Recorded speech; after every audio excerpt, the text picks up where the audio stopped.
She cleaned their rifles, poured their coffee, took every insult without blinking. For 8 months, they looked right through her like she wasn't even there. Then came the moment no one else could solve. A CIA operative, 12 hours left to live, a target 2.5 miles away. A distance so absurd, the best sniper on the base had already burned through 15 rounds and hit nothing but rock and wind. The mission was dying. The hostage was dying. And the woman everyone called the coffee girl stepped forward, lay down behind a rifle, and said 4 words that stopped every man in that room cold. I can make the shot. If you want to know what happened next, stay with me until the very end. Like this video, drop a comment with the city you're watching from right now. I want to see how far this story travels. The wind up here had a personality. That was the first thing Elena Cross had learned after 8 months at Raven Ridge Outpost. That the mountain wind wasn't just weather. It was a living thing, moody, unpredictable.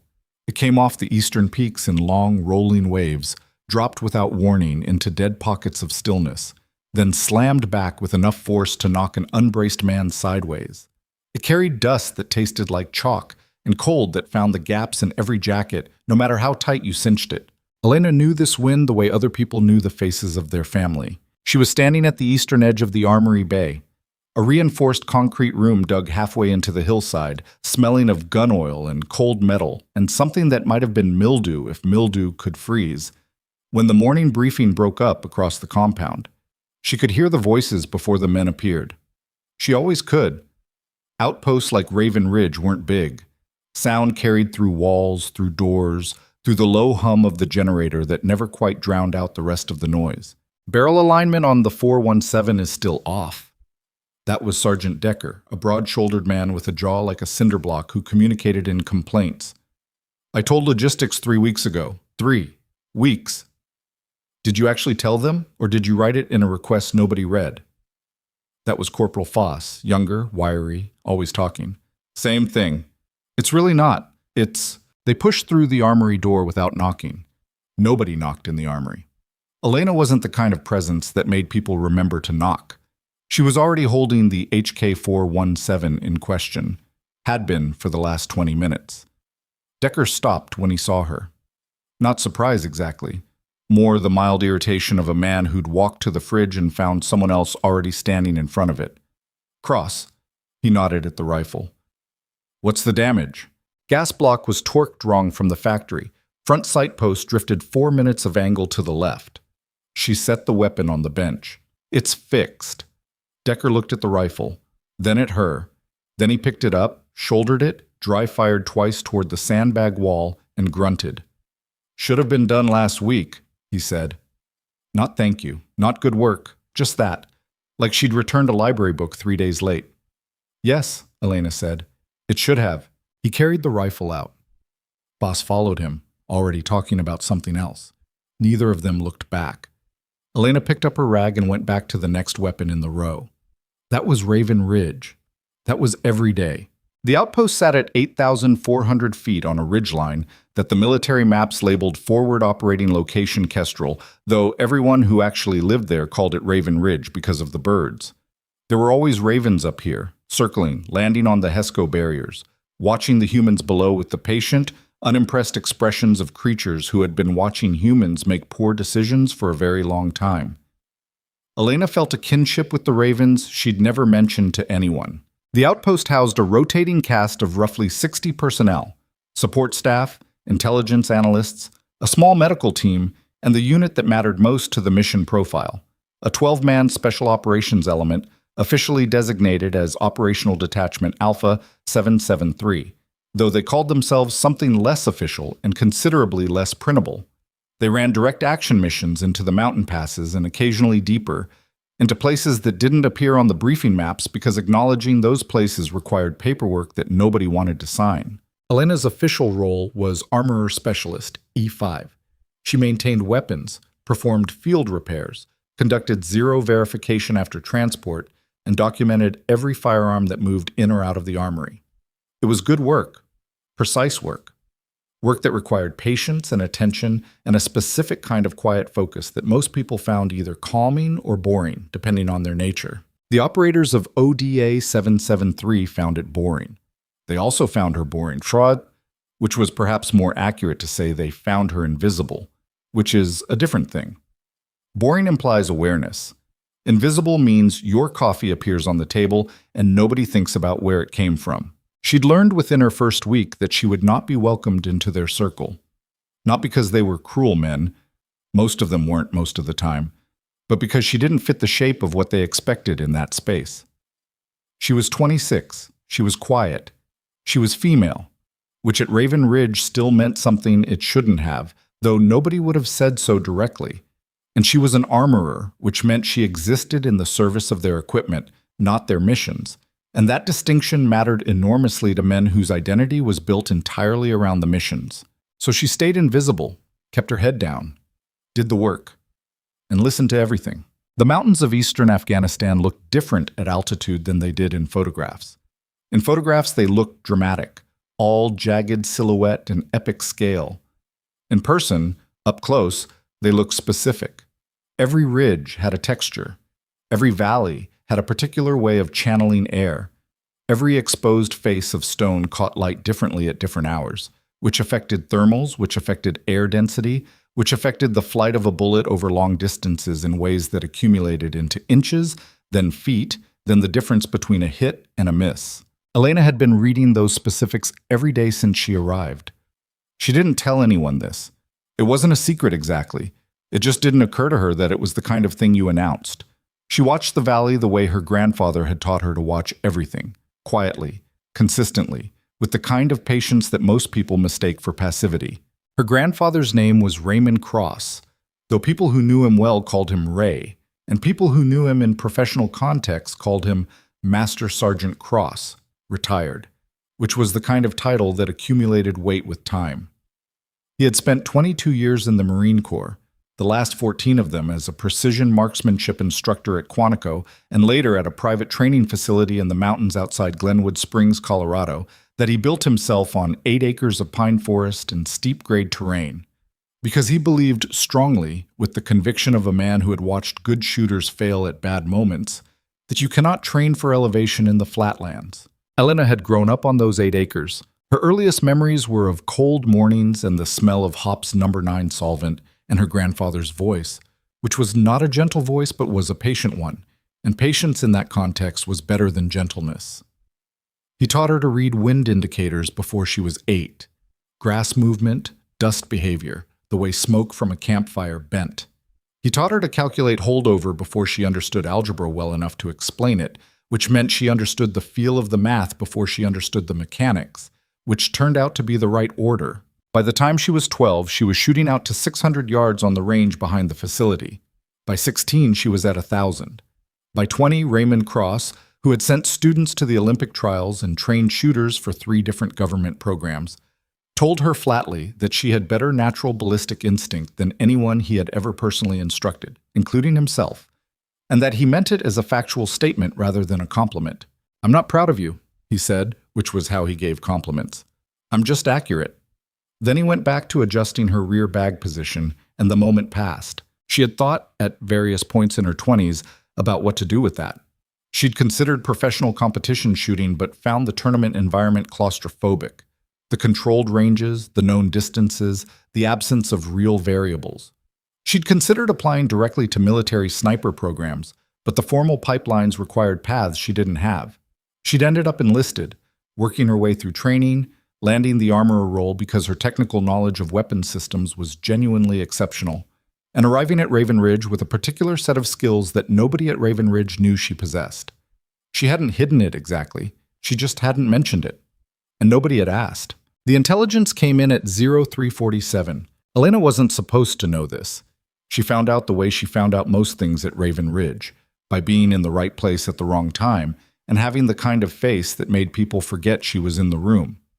She'd been in the comms-adjacent corridor, replacing a cracked stock on one of the operator's personal carbines, because sleep had become difficult lately, and she found work easier than the ceiling of her bunk.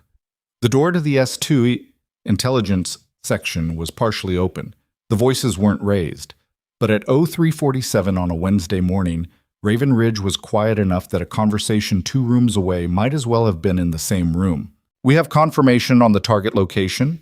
A woman's voice, Lieutenant Commander Reyes, the intelligence officer, clipped and precise.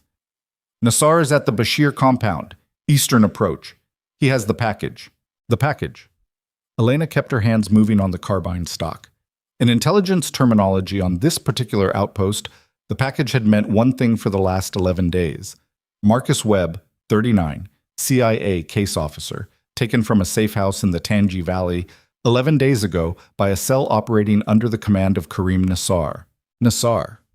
She'd heard that name more times in the past 11 days than she'd heard her own. He was a mid-level commander in a regional insurgent network who had, over the last 3 years, evolved from a logistics facilitator into something considerably more dangerous. A man who understood that the most powerful weapon available to him wasn't explosive, it was symbolic. He collected leverage. He collected it in the form of people who mattered. Marcus Webb mattered. Timeline? That voice was Colonel Hargrove, the senior officer on the outpost. A careful man, not cautious in the way that indicated fear, but cautious in the way that indicated he'd been in enough situations to understand how quickly they went wrong. 12 hours. Maybe less. A pause. Nassar has a history of moving on his own schedule, sir. The window Langley gave us. That's their best estimate, not a guarantee. Another pause, longer. Get me Mercer, Hargrove said. Elena heard the shift in his voice and felt something tighten in her chest that she couldn't immediately name. She kept working. Her hands were steady. They were always steady. Sergeant First Class Cole Mercer was ODA 773's senior sniper. He was also, by the consensus of every operator on the outpost and the formal evaluation records Elena had seen in the weapons maintenance logs, the best precision shooter at Raven Ridge. He was not arrogant about this the way some men were. He was something worse. He was certain, which meant he had the quiet confidence of a man who had never yet encountered a problem he couldn't shoot his way through. Elena finished the carbine stock, set the weapon down, walked back to the armory. She was not supposed to know what was coming. She already knew anyway. By 800, the number was everywhere, 4,247 yards. Someone had written it on the whiteboard in the briefing room. She'd seen it through the window as she crossed the compound, and had apparently decided no further context was required, because the number stood alone on the board like a verdict. Elena did the math automatically. It wasn't something she chose to do. The calculation simply assembled itself in her head, the way other people's brains assembled faces or melodies. 4,247 yards. 2 miles, 1,047 yards. Roughly 3.88 kilometers. At standard atmospheric conditions, which these weren't, because nothing at 8,400 feet with a crosswind was standard, that distance represented a flight time somewhere north of 5 seconds for most long-range rifle rounds. 5 seconds during which gravity would drop the bullet more than 40 feet from its initial trajectory, during which wind acting across multiple altitude bands could push the round laterally by an amount that varied enormously depending on conditions, during which temperature, humidity, barrel temperature, and approximately a dozen other variables would all exert influence. She'd heard operators talking near the chow line. Impossible shot. Mercer's good, but nobody's that good. Someone had looked up the world record for confirmed sniper kill. She'd heard the number quoted incorrectly, which didn't surprise her, and the consensus seemed to be that this was either at or beyond the edge of what was physically achievable. Elena ate her breakfast alone at the far end of the table, the way she always did, and looked out through the narrow window at the valley below and thought about the number. The thing about long-range shooting was that people made it mystical when it was actually mathematical. The mystical version. The version where a great shooter intuited the shot from some reservoir of inner talent made for better stories. The real version was quieter and considerably more complicated. Wind wasn't one thing at 4,000 yards. It was a series of things at different altitudes, with different velocities and directions, and you couldn't observe all of them from one position.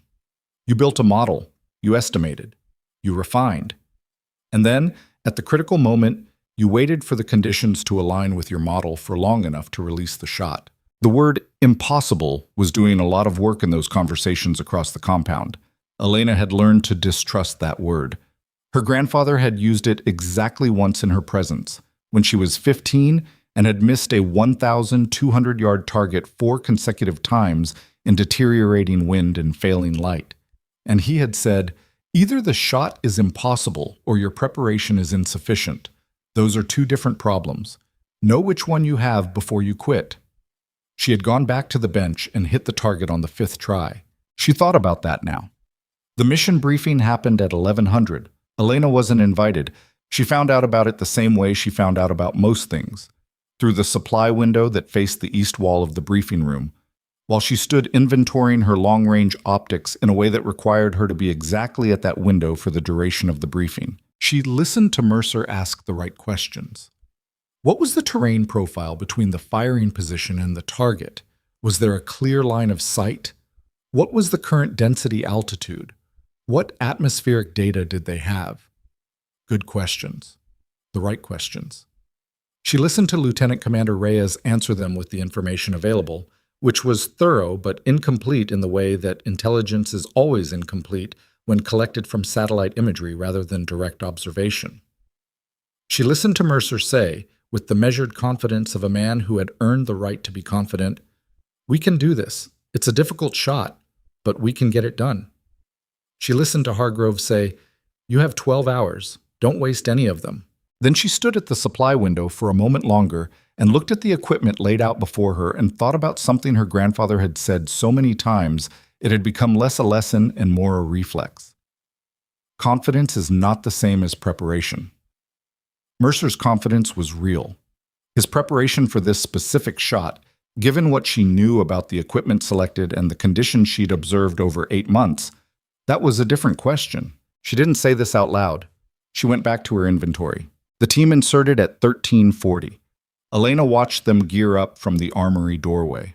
6 men, Mercer, Decker, Foss, and 3 others whose names she knew from the weapons logs better than from conversation. They moved with the compressed, purposeful energy of men who were afraid and had trained the fear into something functional. She'd seen it enough times to recognize it now. The set of the jaw, the way hands move faster than necessary on equipment checks, the verbal economy of men who had narrowed their entire focus to the next 4 hours. She handed Mercer the case containing the primary rifle, a .338 Lapua Magnum system, good weapon, appropriate for the range, and he took it without making eye contact. "Winds are shifting from the northwest," she said. "They've been cycling every 40 to 50 minutes. You'll hit a dead pocket sometime around 1500, maybe 15 minutes wide." Mercer looked at her then, not unkindly, but with the particular patience of a man humoring someone who doesn't quite understand the situation. "I'll keep it in mind," he said. He didn't keep it in mind. She could tell by the way he said it. They loaded into the vehicles and left. Elena went back inside.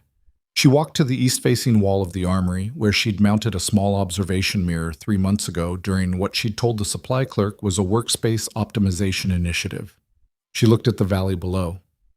The wind was already doing what she'd said it would do, shifting, unsettled, coming off the peaks in inconsistent bursts that would make sustained fire solutions nearly impossible unless you timed the windows precisely. She watched it, counted the cycles, waited. At 1612, the radio traffic started going wrong. She could hear it through the comm system in the adjacent space, the controlled urgency that comes when a mission is deteriorating faster than anyone wants to admit. Mercer's voice still measured, but with something underneath it now. Numbers, adjustments. Misreports called in by the spotter. "Send it." A pause. "Negative impact. Adjust left 2 mils, down 1. Another pause. "Send." "Negative. Wind pushed it. We're losing the window." Elena set down the tool she was holding, picked it up again, set it down. Round 8. Round 9. Round 10. The wind cycles weren't 40 to 50 minutes apart anymore. They were compressing. Elena had watched this happen before, late in the afternoon when the temperature differential between the valley floor and the ridgelines started closing. The cycles shortened, became less predictable, offered smaller windows. It wasn't something you could see in a day's observation. It was something you learned from 8 months of watching the same valley every morning. Round 13. Round 14. 15 minutes to hard deadline, a voice said on the radio. Hargrove. Flat and careful, the voice of a man delivering information he would rather not deliver. Copy, Mercer said. Round 15. A long silence on the radio that was more communicative than any of the transmissions that had preceded it. Elena was already moving. She found Colonel Hargrove in the operations center, standing over the communications console with Lieutenant Commander Reyes and two intelligence analysts. His face was the face of a man doing arithmetic with bad numbers. Everyone in the room looked like that, the kind of calculation where every answer comes out wrong. "Sir?" Hargrove turned. He registered her presence the way most people at Raven Ridge registered her presence. A half-second delay, the slight recalibration of a man who'd forgotten she was a person in the room and not part of the furniture. "Cross." He said her name like a question. "The rifle Mercer's using," she said. "The .338, the projectile is losing gyroscopic stability at that range in these conditions. The barrel twist rate is 1 in 10. Given current air density at altitude and the wind cycling pattern, he's fighting physics, sir. It's not technique. The equipment isn't suited for this specific shot profile." Reyes looked at her, then at Hargrove. The analyst had gone still. "And you know this because," Hargrove started, "because I've been watching this valley every day for 8 months. And I know what the wind does in the late afternoon at this elevation. And I know what that rifle does at 4,000 yards in these conditions. And—" She stopped, took a breath, said the thing she hadn't planned to say but couldn't stop herself from saying. "And because I can make the shot, sir." The room went quiet in a specific way. Not the silence of surprise exactly, the silence of a room recalibrating. Hargrove looked at her for a long moment, not dismissively. He was a careful man, and careful men didn't dismiss things simply because they were unexpected. But she could see the shape of his doubt, reasonable doubt, the kind she would have had in his position. An armorer, 26. A woman at Raven Ridge in this room, making this claim. "Mercer's our best shooter," he said. Not unkindly, statement of fact. "I know," Elena said. "He's very good, sir. He's not making a bad shot. The conditions require a different approach, a heavier projectile, a faster twist rate, and a different firing position to get above the primary wind layer. Mercer doesn't have any of that on his current setup." Another silence. Shorter. "You have another rifle in mind," Hargrove said. "Yes, sir." Reyes spoke for the first time since Elena had entered. "Colonel, we have 11 minutes. Hargrove looked at Reyes, looked at the console showing Mercer's position on the tactical display, looked at the timeline, looked at Elena Cross. "What's your background?" he asked. The honest answer was complicated. It involved a ranch in Colorado and 14 years of education that didn't appear on any military record and a grandfather who believed that precision shooting was less a skill than a discipline, and that discipline, built correctly, could reach lengths that most people thought were reserved for myth. She gave him the short version. "I've been shooting long range since I was 8 years old, sir. My grandfather was a Marine marksmanship instructor. I trained under him until I was 20. I know this valley, I know the wind patterns, and I know the Mark 21 PSR in Bay 3 has the barrel configuration for this shot." She paused. "I can make it. I believe I can make it." Hargrove was quiet for 3 seconds. Elena counted them. "Get her the rifle," he said. The Mark 21 precision sniper rifle was a different animal, where the .338 was a precision instrument designed for a specific envelope of performance. The Mark 21 in its .300 Norma Magnum configuration was something closer to a physics argument, a rifle built to maintain projectile stability at ranges where other systems began losing coherence. Elena had maintained it meticulously for 8 months. She knew every surface of it the way a musician knows an instrument played daily. She knew the trigger pull weight, the specific harmonic the barrel produced under rapid cooling, the way the chassis sat differently against the shoulder than anything she'd used on her grandfather's range. She pulled it from the bay and began her preparation with the focused quiet of someone who has stopped thinking in words. No ceremony, no ritual, just work. She chambered a round from the match-grade ammunition stock she'd been quietly maintaining, hand-loaded equivalent she'd sourced through legitimate resupply channels, heavier projectile, optimized for the altitude. Hargrove hadn't asked about the ammunition. He'd given her his authorization and stepped back, and she'd taken the space he offered without wasting it on conversation. Foss drove her up the ridgeline in the utility vehicle. He didn't say anything for most of the ride, which she appreciated, and then as they approached the position, he said the thing she suspected he'd been sitting on for the whole drive. "Look, I don't want to—" He stopped, started again. "You sure about this?" She looked at the ridge ahead. The light was changing, golden hour coming in from the west. She had maybe 40 minutes of optimal visibility. "No," she said honestly. He blinked. "But I'm less unsure than anyone else available," she said. "That's the situation." Foss looked at the ridge, looked at her, nodded slowly. "Okay," he said. "That's—" a pause. "Yeah, okay." She took her position. Below the ridge, Mercer and the rest of the team had held their location per Hargrove's order, a controlled humiliation for a man of Mercer's caliber, being told to hold while someone else attempted the shot he'd spent 15 rounds failing to make. Elena didn't waste energy thinking about how that felt because she couldn't afford the distraction of someone else's feelings right now. She settled the rifle, looked through the Schmidt and Bender optic, found the compound.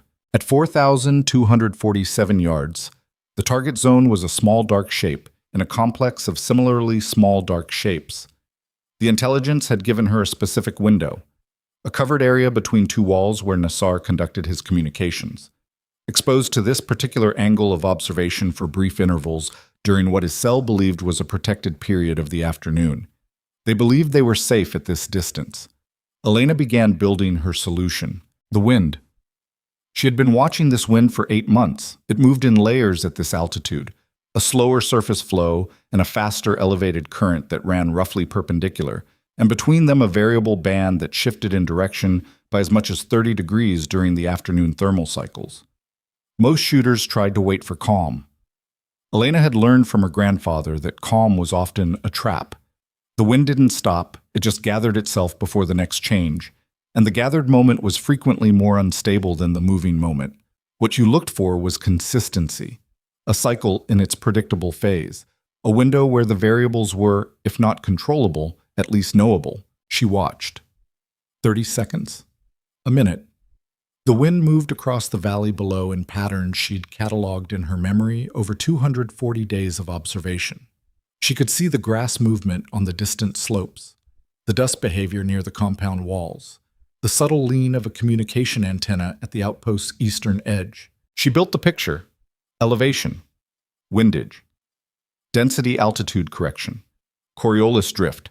At this range, the rotation of the Earth would push the bullet approximately 3 inches to the right, a figure most shooters at shorter ranges never needed to account for. But at 4,247 yards, it was real, and it was calculable, and she calculated it. She breathed. The sun dropped another degree behind the western peaks. The wind shifted. She felt it before the grass confirmed it, some instinct that was less mystical than it seemed, just pattern recognition accumulated over years of watching things exactly like this. And then settled. There. There was the window. Not long. 4 seconds, maybe 5. The consistency she needed. The cycle in its predictable phase. She had one shot. If she missed, Nassar would move. The intelligence window would collapse. Marcus Webb had, at this point, perhaps 4 hours left. She didn't think about any of that. She thought about the wind. The breath moved through her, slow and even. Her heartbeat dropped to the spaces between seconds. The crosshairs held. Held. She squeezed. The rifle fired. The bullet left the muzzle at just over 3,000 feet per second and began its journey across 2 miles of Afghan mountain air, and Elena Cross watched through the optic as the next 5.8 seconds became the longest and most silent interval of her life. And then the radio crackled. Not with a misreport, not with an adjustment call, with something else. Foss lined beside her as her spotter pulled the optic from his eye and turned to look at her with an expression she had never seen on anyone's face at Raven Ridge. Not triumph exactly, something closer to shock that had forgotten to become something else. He said nothing.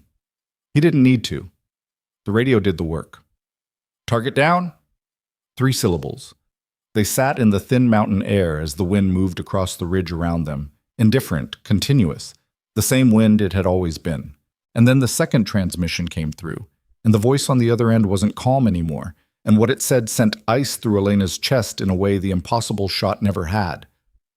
Convoy inbound from the north. Count 30-plus vehicles. They're moving fast. We are about to be cut off. 30-plus vehicles. Elena ran the number before Foss had finished processing the words.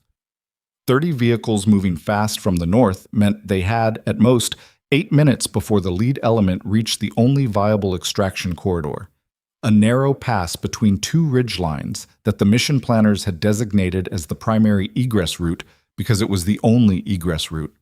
If that pass got plugged, Mercer's team and the hostage they'd just freed would be sitting in a valley with mountains on 3 sides and an armed convoy on the 4th. The math was simple. The math was terrible. She was already breaking down her firing position when the radio came back. All elements actual, hold extraction. Say again, hold extraction. We have a blocking problem and we are working it. Hargrove's voice, compressed, controlled. The voice of a man who had just watched his good news turn into a different kind of emergency inside of 30 seconds. Foss sat up from his spotter position. His face had shed the shock from 60 seconds ago and was doing something more complicated now, but processing, calculating, landing on an answer he clearly didn't like. How far out is the convoy? Elena asked. He checked his range card, looked at the tactical display on his wrist-mounted unit. Lead vehicle, call it 4 miles. Moving fast on the northern approach road. She looked north through the optic. There, a dust signature rising against the ridgeline. Visible even at distance. A lot of vehicles moving fast made a specific kind of dust cloud, layered, dense at the base, spreading wide and forward. And this one was exactly that. 4 miles north. She looked at the pass. Narrow gap between 2 rock faces. If the lead vehicle got into that gap and stopped, deliberately or not, it became a cork in a bottle. Her mind did what her mind always did in these moments. Not panic, not inspiration, just geometry, distances, angles, the specific physics of the terrain. The northern approach road ran roughly straight for about 3 miles before curving into the pass. There was a choke point at the curve, a section where the road dropped between 2 elevated rock shoulders. If a vehicle stopped there, the convoy would compress. Everything behind would stack up. And if the vehicles in the stack couldn't maneuver, she looked at the rifle in her hands, then she looked at Foss. He was already looking at her with the expression of a man who had just watched her do something that should have been impossible and was now wondering how far that went. "You thinking what I think you're thinking?" he said. "I need to change the barrel," she said. The Mark 21 had a quick change barrel system. It was one of the features that made it genuinely useful in the field rather than just impressive on a range. You could swap barrels in under 2 minutes without tools, going from the .300 Norma configuration she'd just used to the .338 Lapua setup that was, for what she needed now, the better tool. Shorter range, higher volume. The vehicles were close enough that the .338 was more than adequate, and she had 42 rounds of match grade in the pack Foss had carried up. She made the swap in 90 seconds.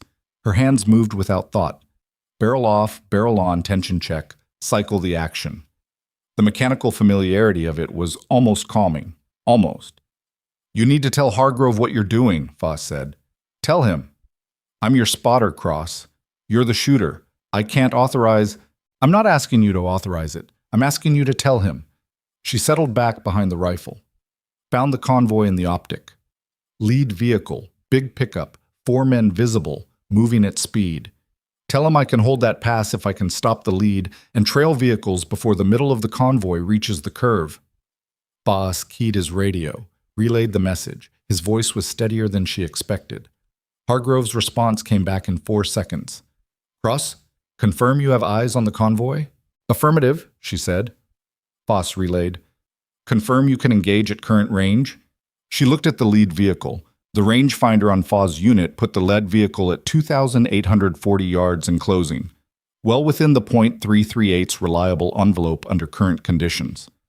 The wind had shifted again since the Nassar shot. Different layer, different behavior.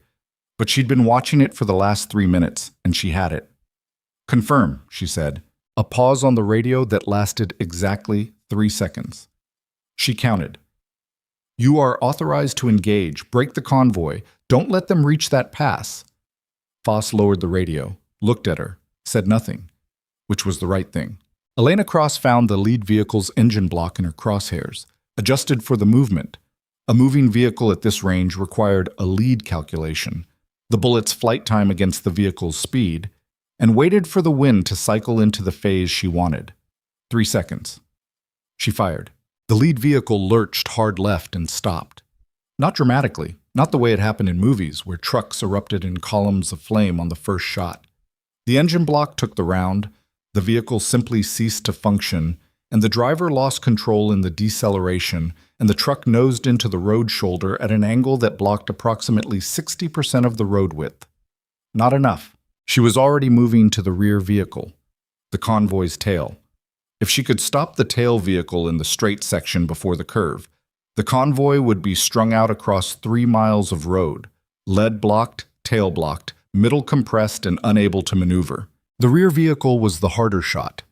It was at the edge of her current angle, partially obscured by a ridge fold. She had a sight line to the engine compartment if she moved her position 15 yards to the right, which meant breaking down, repositioning, re-establishing. Time she didn't have if the convoy kept moving. She didn't move. She found the angle she had and took it. The rear vehicle's front right tire detonated. The truck fishtailed, overcorrected, and went sideways across the road. The vehicle behind it had no time to brake and struck it at roughly 40 miles per hour, which was enough to lock the two vehicles together in a way that made them collectively worse than a deliberate roadblock. Foss made a sound that wasn't quite a word. "Convoy is stacked," he said. "Middle section is bunching up. They're starting to—" A pause. "Yeah, they're stopping. They don't know where the fire is coming from." That was the other dimension of this. At 2,800 yards, the sound of the rifle reached the convoy well after the impact of the round. The men in those vehicles knew they were being engaged, but they didn't know from where, and the mountain terrain scattered the sound signature in ways that made direction finding genuinely difficult. There would be confusion, conflicting assessments, arguments about whether to advance, retreat, or shelter in place. She had a window. How big a window, she didn't know. She started working the convoy. Not every vehicle. Not randomly. She picked with the logic her grandfather had drilled into her during the hunting seasons of her adolescence. You don't shoot at everything. You shoot at the things that matter, and you know what matters because you've thought about it before the moment arrives, not during it. What mattered here was mobility and communication. The vehicles with mounted weapons. She could see the profiles now. Technical trucks with crew-served weapons on the beds. Those mattered. The vehicles that were moving rather than stopped. The ones whose drivers had decided to advance through the confusion. Those mattered. And somewhere in that convoy there was almost certainly a command vehicle, a man who was coordinating the response. And if that coordination went offline, the collective response would become 30 separate problems instead of one organized one. She worked. Shot 7 took out the weapon mount on the lead technical. Shot 8 stopped a vehicle that had broken from the stacked formation and was trying to navigate around the lead wreck through the road shoulder. Shot 9 went into the engine block of a truck that had reversed and was trying to turn around, which struck her as the most dangerous individual vehicle in the convoy. A retreating truck would go for reinforcements or an alternate route. Foss called each impact. His voice had developed a quality she recognized from her grandfather's manner of instruction. The flat, precise cadence of someone who has suspended personal response in favor of functional communication. He wasn't thinking about what they were doing. He was thinking about the next data point. That was the right way to function in this. On shot 11, something changed. She felt it before she identified it. A shift in the quality of the wind. Not the direction, that had been consistent, but the layer. The elevated current she'd been compensating for dropped in velocity, which meant her current holdover was now wrong by an amount she hadn't yet calculated. Shot 11 missed. First miss. She noted it, adjusted. The miss bothered her the way mistakes always bothered her. Not with panic, but with the specific frustration of a calculation that had been correct until it wasn't, which meant the input had changed and she needed to identify how. "Wind dropped at elevation," she said. "Give me 5 seconds."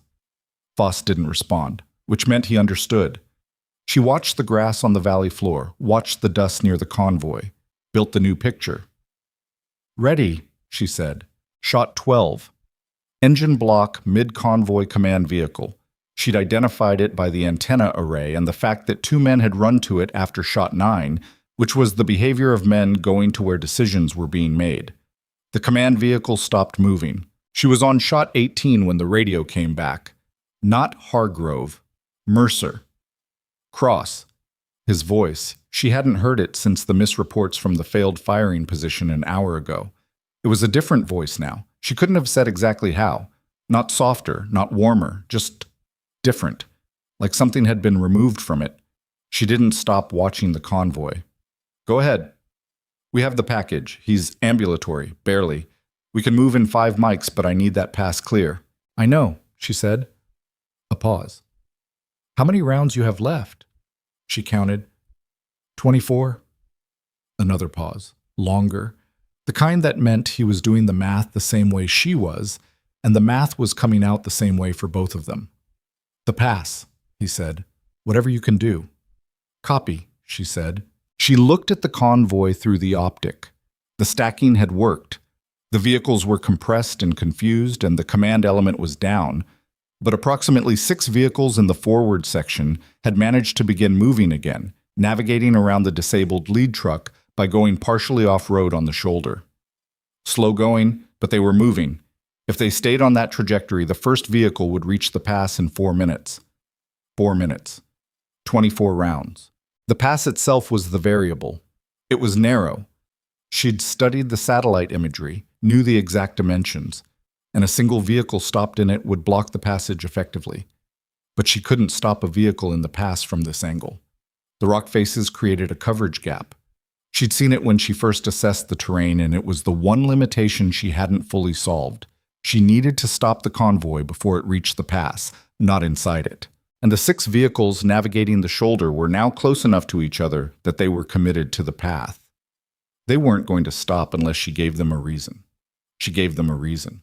Shot 19 removed the front axle assembly from the leading shoulder vehicle with the kind of precision that required, she acknowledged privately, a degree of luck alongside the skill.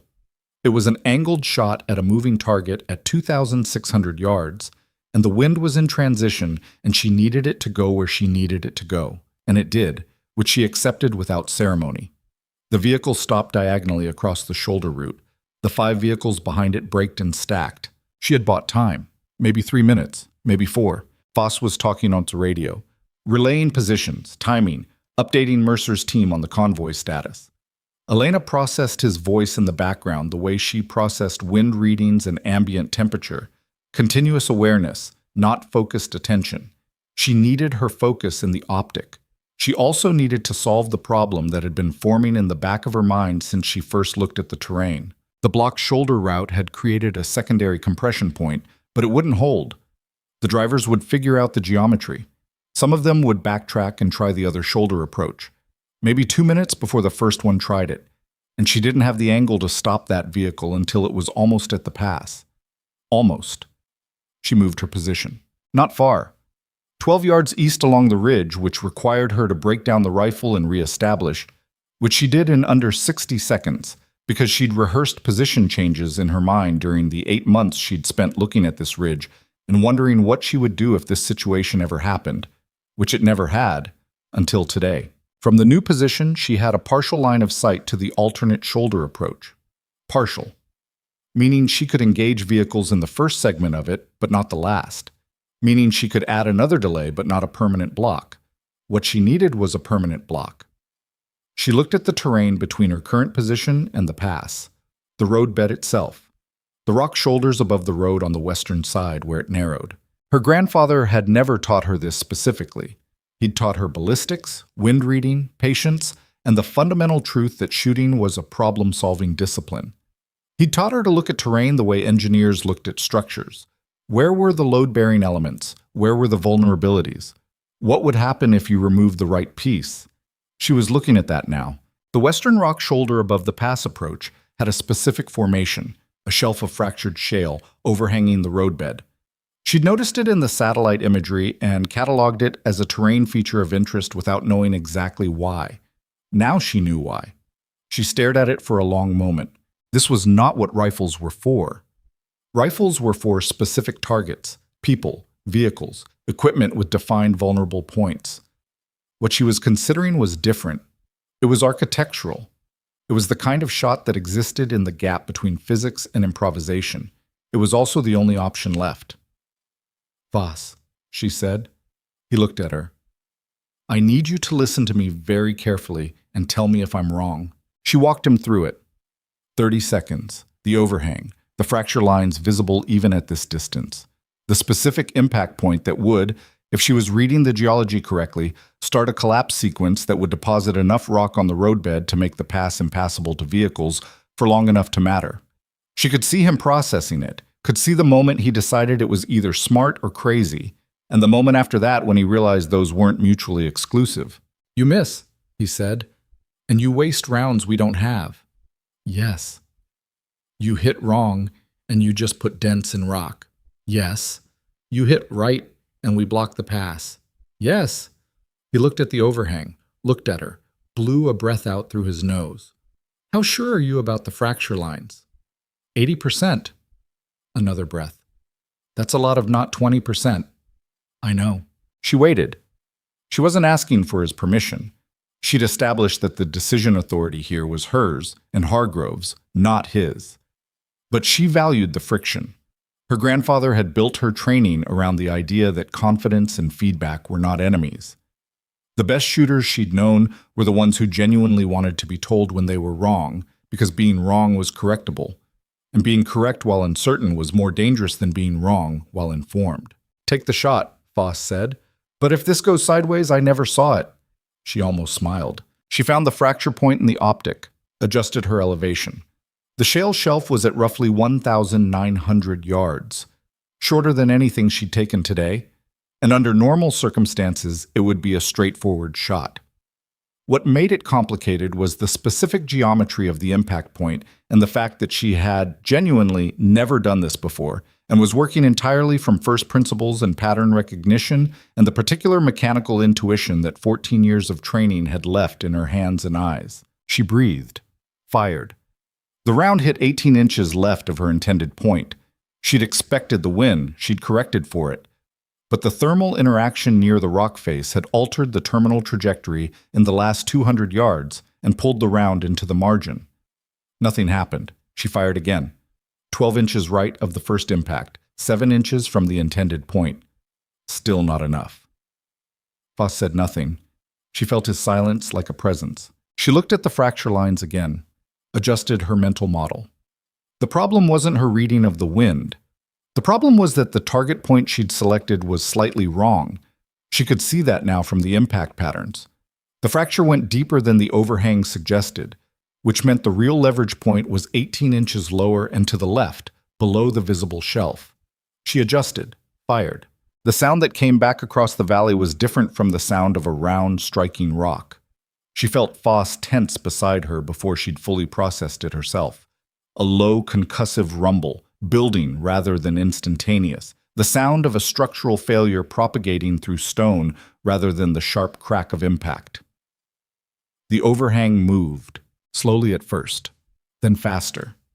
The shelf came down in sections, the fractures running along lines that had been waiting in the geology for longer than either of them had been alive, and several tons of shale rock folded onto the roadbed below in a controlled collapse that was considerably more orderly than anything she had managed in her calculations. The pass was blocked. Not neat, not clean, but blocked. A wall of tumbled stone 8 feet high across the only road that could reach the extraction route in time. Foss keyed the radio. His voice was careful, controlled, like a man who had decided that professionalism required him not to say what he was currently thinking. "Actual, this is Foss. Pass is blocked. I say again, pass is blocked. Convoy cannot proceed." The radio came back with Hargrove's voice, and for the first time in the 8 months she'd been at Raven Ridge, she heard something in the colonel's transmission that she hadn't heard before. Not relief. Relief was too simple. Something more like the sound a man makes when the world turns out to be larger than he'd mapped it. "Copy that, Foss. Tell me what I'm looking at." Foss looked at Elena.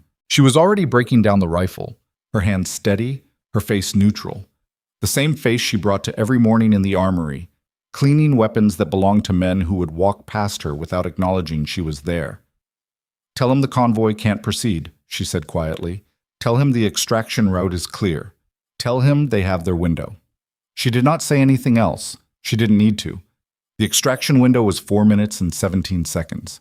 Elena knew this because Foss said it out loud while she was still breaking down the rifle. his voice carrying the flat precision of a man reading numbers off a display rather than processing what those numbers meant in human terms. 4 minutes 17. That was how long the convoy would take to reorganize after the pass collapse, find an alternate route, and push scouts forward. The intelligence estimate, not a guarantee. She didn't say anything. She was counting her remaining ammunition. 11 rounds. She'd used 31 total, 19 on the convoy, 3 on the rock shelf, the rest on Nassar. The math of what she had left versus what might still be needed lived in the back of her mind the way background calculations always did, not demanding attention, just existing, ready to be accessed.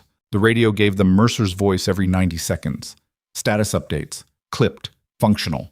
The sound of a man moving fast with a semi-conscious hostage over rough terrain. Moving. 50 meters from the vehicle. Packages weak but mobile. 2 mics. Then at 1 minute 40, vehicle contact northeast, single truck. They found a goat track. They're on the ridge approach. Foss looked at her. How far from the extraction point? Elena asked. He checked the display. 320, maybe 340. She had the rifle in her hands before he finished the sentence. Not assembled. She'd broken it to transport configuration. And reassembly required conscious thought rather than pure muscle memory because the quick change barrel needed tension verification, and she wasn't willing to skip that step. Not now, not with 11 rounds left in a situation that was moving faster than the timeline had promised. 45 seconds to reassemble. Her hands moved and she counted down in her head and didn't look at the display or the radio or Foss's face. Just the rifle, just the components in the correct sequence, just the verification steps her grandfather had made her repeat so many times that they existed below conscious processing. The vehicle would take the ridge approach, which ran north to south along the back of the high ground. At 340 yards, it was a close shot by today's standards. Close enough that the wind barely mattered, close enough that distance wasn't the variable. The variable was time. Single vehicle accelerating, Foss said. Coming fast. She settled behind the rifle, found the ridge track in the optic, waited 2 seconds for the vehicle to appear in her lane of observation. It appeared. She fired. The truck stopped, hard and permanent, 400 yards from the extraction vehicles, close enough that the men inside would have been visible to Mercer's team if any of them had been looking that direction. Foss keyed the radio. Reported. The extraction vehicles were already moving, engines running, and the first of them reached Mercer's position at the same moment that 3 more trucks appeared on the eastern ridge line. Not on the approach road, not on any route that had been in the original convoy assessment, but coming straight down the open slope like their driver had decided that roads were a suggestion.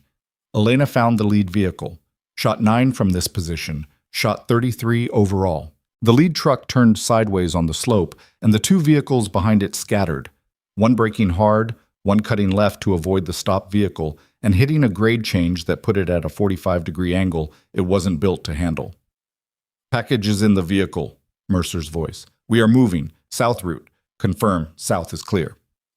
Foss looked at Elena. She was already scanning south. Clear. South is clear, she said. She watched the extraction vehicles disappear into the valley below through her optic.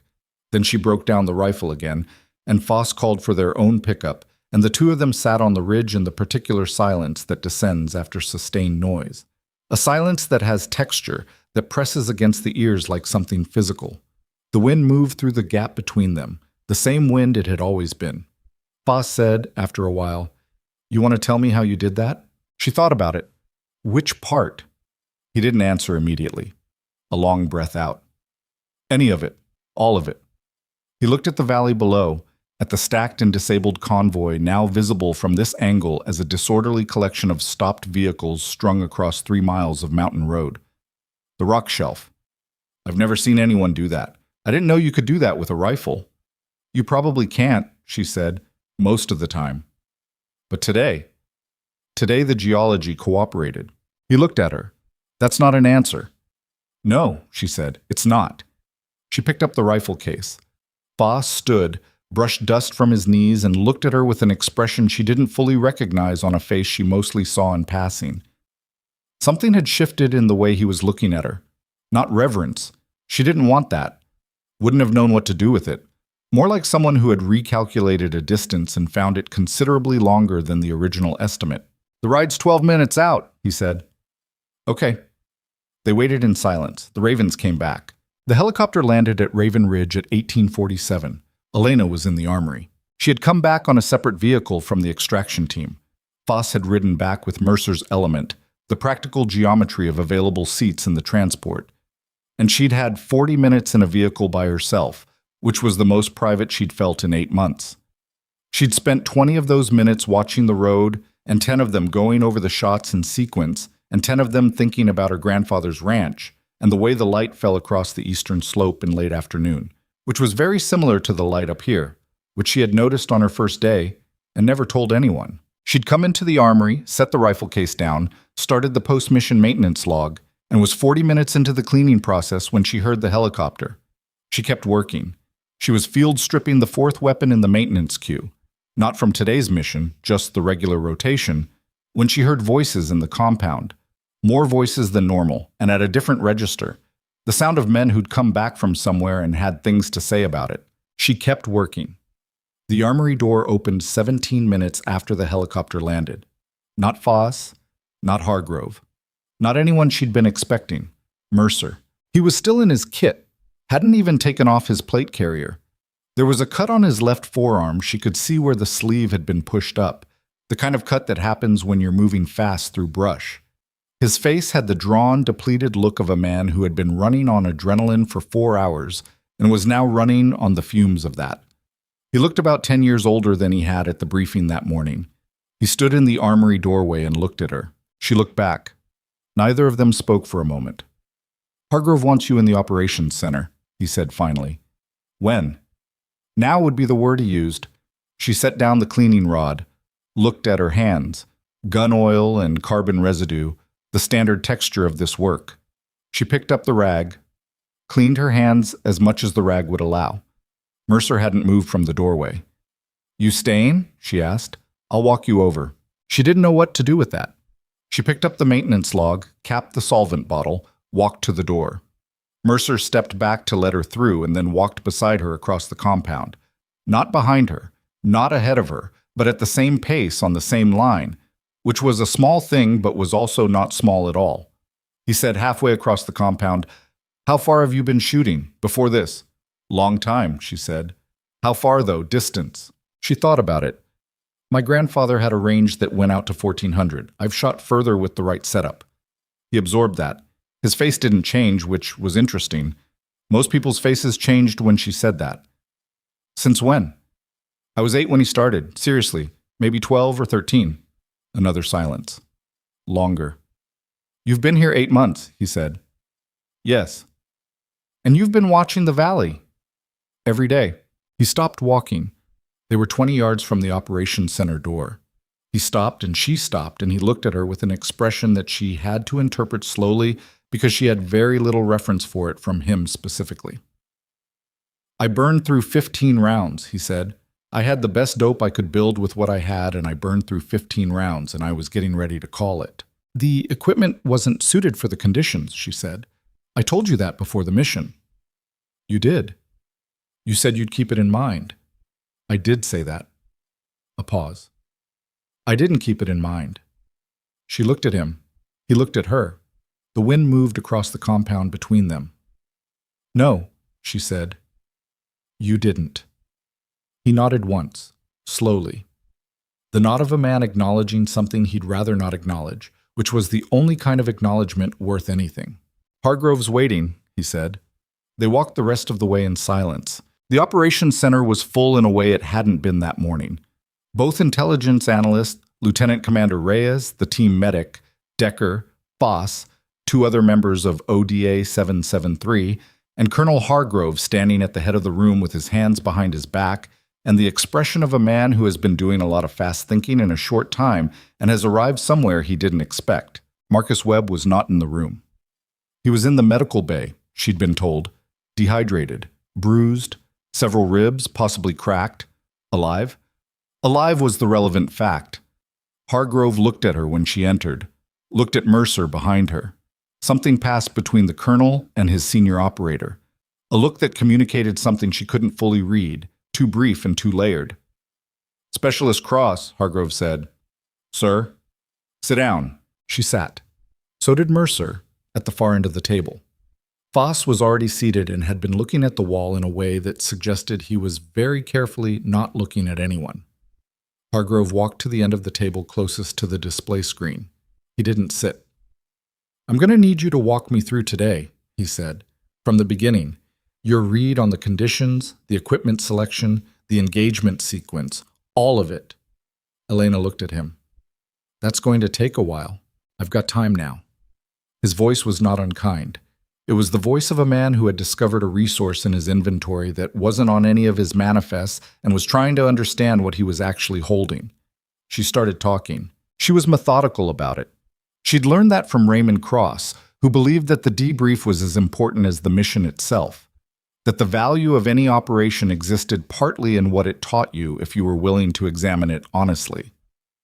She walked Hargrove through her 8 months of wind observation, the pattern cataloging, the specific anomalies she'd identified in the afternoon thermal cycles at this elevation. She walked him through her assessment of the 0.338 limitations at the Nassau range given the current conditions. She walked him through the shot itself, the construction of the ballistic solution, the weighting, the window, the squeeze. When she got to the convoy, the room was different. She could feel it without looking directly at anyone. The quality of attention had changed. The shift from polite professional interest to something more acute. She walked them through the vehicle engagements, the choke point logic, the decision to break the convoy into 3 immobilized sections rather than attempting to destroy vehicles one at a time. When she got to the rock shelf, Decker said "wait" out loud before she'd finished the sentence describing it. Just that one word, involuntary, the word of a man whose internal model of what was possible had just bumped hard against a fact that didn't fit the model. You used a rifle to collapse a rock formation, Decker said. I used a rifle to initiate a collapse in a fractured shale shelf that was already in an unstable configuration, she said. The rifle didn't collapse the rock. The fracture lines did. I just found the right point. That's the same thing, Decker said. It's really not. His face did something complicated. From across the table, Foss made a sound that might have been a suppressed laugh, and then turned it into a cough. Hargrove held up one hand, not dismissively, more the gesture of a man calling for order in his own mind. The point is, it worked, he said.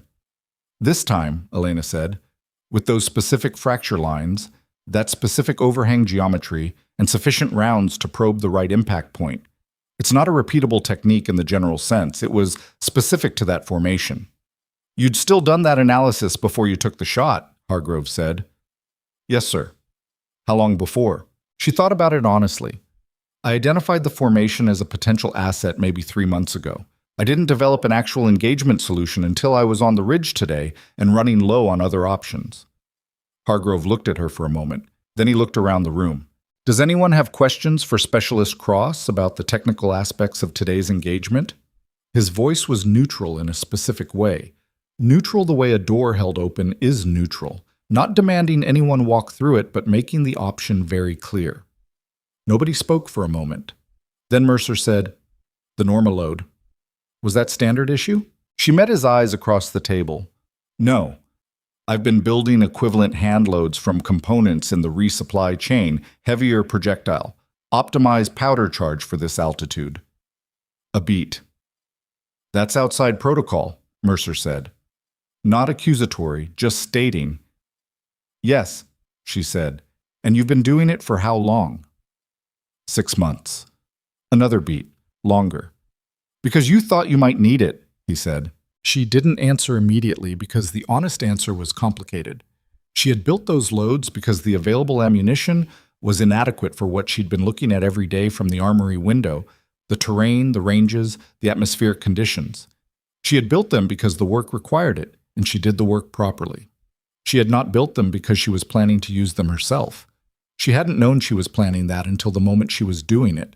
"I thought someone might need it," she said finally. Mercer looked at her. Something moved through his face that he didn't entirely control. He looked back down at the table. "Noted," Hargrove said. The formal part of the meeting lasted another 30 minutes. After that came the informal part, which was the part that mattered more in a context like Raven Ridge. where the formal architecture of rank and procedure coexisted with the informal architecture of how operators actually thought about each other and what they were worth. Elena knew this the way she knew most things about the outpost, by observation, not participation. She was standing outside the operations center door, in the cold that had come hard off the peaks as the sun finished setting, when Decker appeared beside her. He stood about 2 feet away and looked at the compound in front of them, which was lit by the generator-powered floods that created a yellow-white wash across the gravel and the barriers. He didn't say anything for a while. Elena didn't either. She was used to silence, and she wasn't willing to fill it just because it existed. "The 417, he said eventually. "The barrel alignment issue. Gas block torque." "Yes." "You fixed it before I asked." "It had been misaligned for 11 days. A pause. "I know." He looked at his hands. "I know that. I've been—" He stopped, started again. "You fixed it, and I didn't say anything except that it should have been done sooner." She looked at him. His profile. A large man, solid, with the particular physical density of someone who had been training hard since his 20s and now lived in that body as a matter of fact rather than pride. "Yes," she said. "That was—" Another stop. "That was badly done." She looked back at the compound. "Yes, it was." He didn't apologize exactly. She wasn't sure she expected him to. Men like Decker, in her experience, didn't do apology in the conventional form. They did acknowledgement, which was a different currency but sometimes more valuable because it required more honesty. "You were watching us fail all morning," he said. "I was watching the conditions change in ways that made the assigned equipment increasingly unsuited for the task," she said. "Which is different." "Is it?" She thought about it. "Mercer's a good shooter. He would have adapted eventually. The timeline was the problem." Decker was quiet for a moment. "You could have said something before the mission." "I did say something about the wind cycle." She paused. "And the equipment limitation. I told Mercer before the team left." "He mentioned that." A long exhale. "He mentioned that you told him and he filed it as—" Decker stopped. "He handled it the way we generally handle input from support staff." She looked at him. "Which is not something I'm proud of right now," he finished. Elena looked back at the compound. The ravens had settled on top of the eastern Hesco barrier, 3 of them, dark shapes against the lit gravel sky. Patient, unimpressed. She watched them for a moment. "For what it's worth," she said, "the timeline today was bad enough that I'm not sure the outcome changes, even if the conversation goes differently this morning. Mercer had the right instinct about the mission. He just had the wrong equipment for the specific conditions. You had the right equipment and the right read. I've been watching this valley for 8 months. He's been running missions. We had different information because we were doing different work." Decker looked at her. The specific look of a man encountering a person he'd categorized incorrectly and was in the process of rebuilding his assessment of them from the beginning. "Why didn't you say something sooner?" he asked. "Not just today. Sooner. In general." She considered how to answer that. "Nobody asked," she said. He absorbed that. She watched it land. He didn't say anything else. He went back inside. Elena stayed where she was, in the cold, listening to the generator and the wind and the shifting of the ravens on the barrier. She was still there when Mercer came out. He stood beside her the way Decker had, looking at the compound. His plate carrier was off now. He looked smaller without it, which was a common optical illusion but never quite stopped being surprising. He said, "Hargrove's going to put in a recommendation." She turned to look at him. "Performance citation, possibly more." He kept his eyes on the compound. "You're going to get attention from people above my pay grade." She hadn't thought about that. She thought about it now and found she had no strong feelings in either direction, which perhaps said something about her. "Okay," she said, "you're not—" He frowned slightly. "Most people would have more of a reaction than okay." "What reaction are you expecting?" "I don't know. Pride, excitement, something." She thought about what she'd felt today.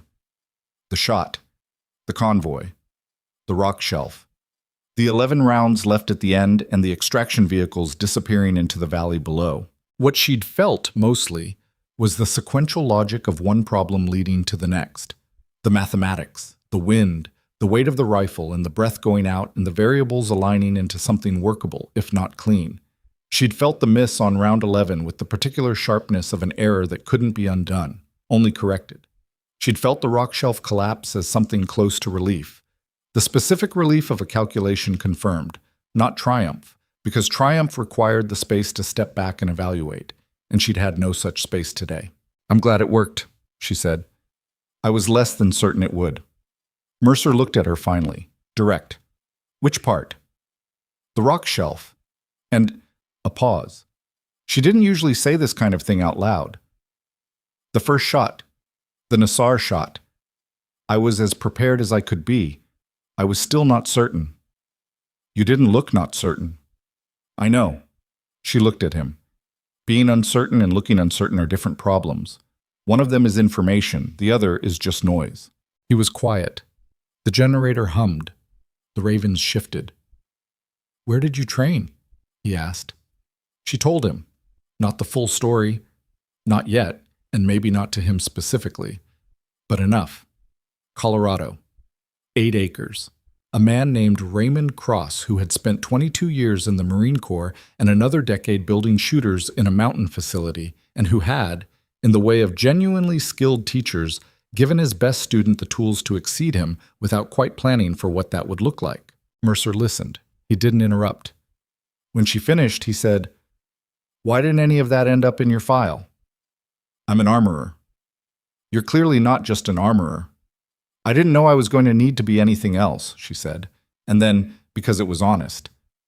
"And nobody here has ever asked me what I was." He held that. "Fair," he said finally. The word carried weight. She could hear it. Not the weight of a man performing humility, but the weight of a man who was sitting with something uncomfortable and declining to move away from it. She didn't make it easier for him. She'd spent 8 months making things easier for men in this compound by staying quiet and staying small and staying useful in the specific way she was visible, and she was finding that she had less appetite for that than she used to. "I told you the wind cycles were shifting," she said, "before the mission." "You did." "And the equipment." "Yes." "What would it have taken for you to listen?" She kept her voice neutral, not angry, genuinely asking. He didn't answer immediately. She gave him the time because it was a real question and deserved a real answer, and real answers took time. "Probably what it took," he said finally, "which is a bad answer, but it's the true one." She looked at him. He looked back. "Yeah," she said. The wind came off the eastern peaks in a long, rolling wave. She felt it against her face, cold, carrying the particular mineral smell of the high mountain air. The same wind she'd been reading for 8 months. The same wind that had bent every shot she'd taken today, that she'd argued with and compensated for, and in the final moments of each calculation, made her peace with, in the way you make peace with anything you can't control, by understanding it well enough to account for it. She was still thinking about the 11 remaining rounds, not with anxiety, more like a professional habit, knowing the state of your inventory, what you had used and what remained, what the day had cost and what was left. What was left felt different than it had this morning. She wasn't sure yet what to do with that. Hargrove found her at 2100. She was in the armory. She was always in the armory. He came in without knocking. Nobody knocked in the armory.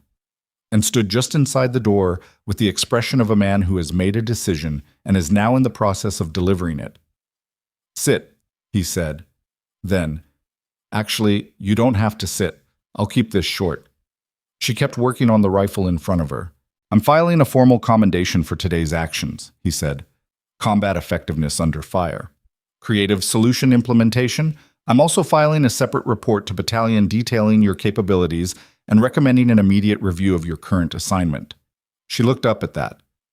"Your current assignment," he said, "is not an appropriate use of what you are." She set the cleaning rod down.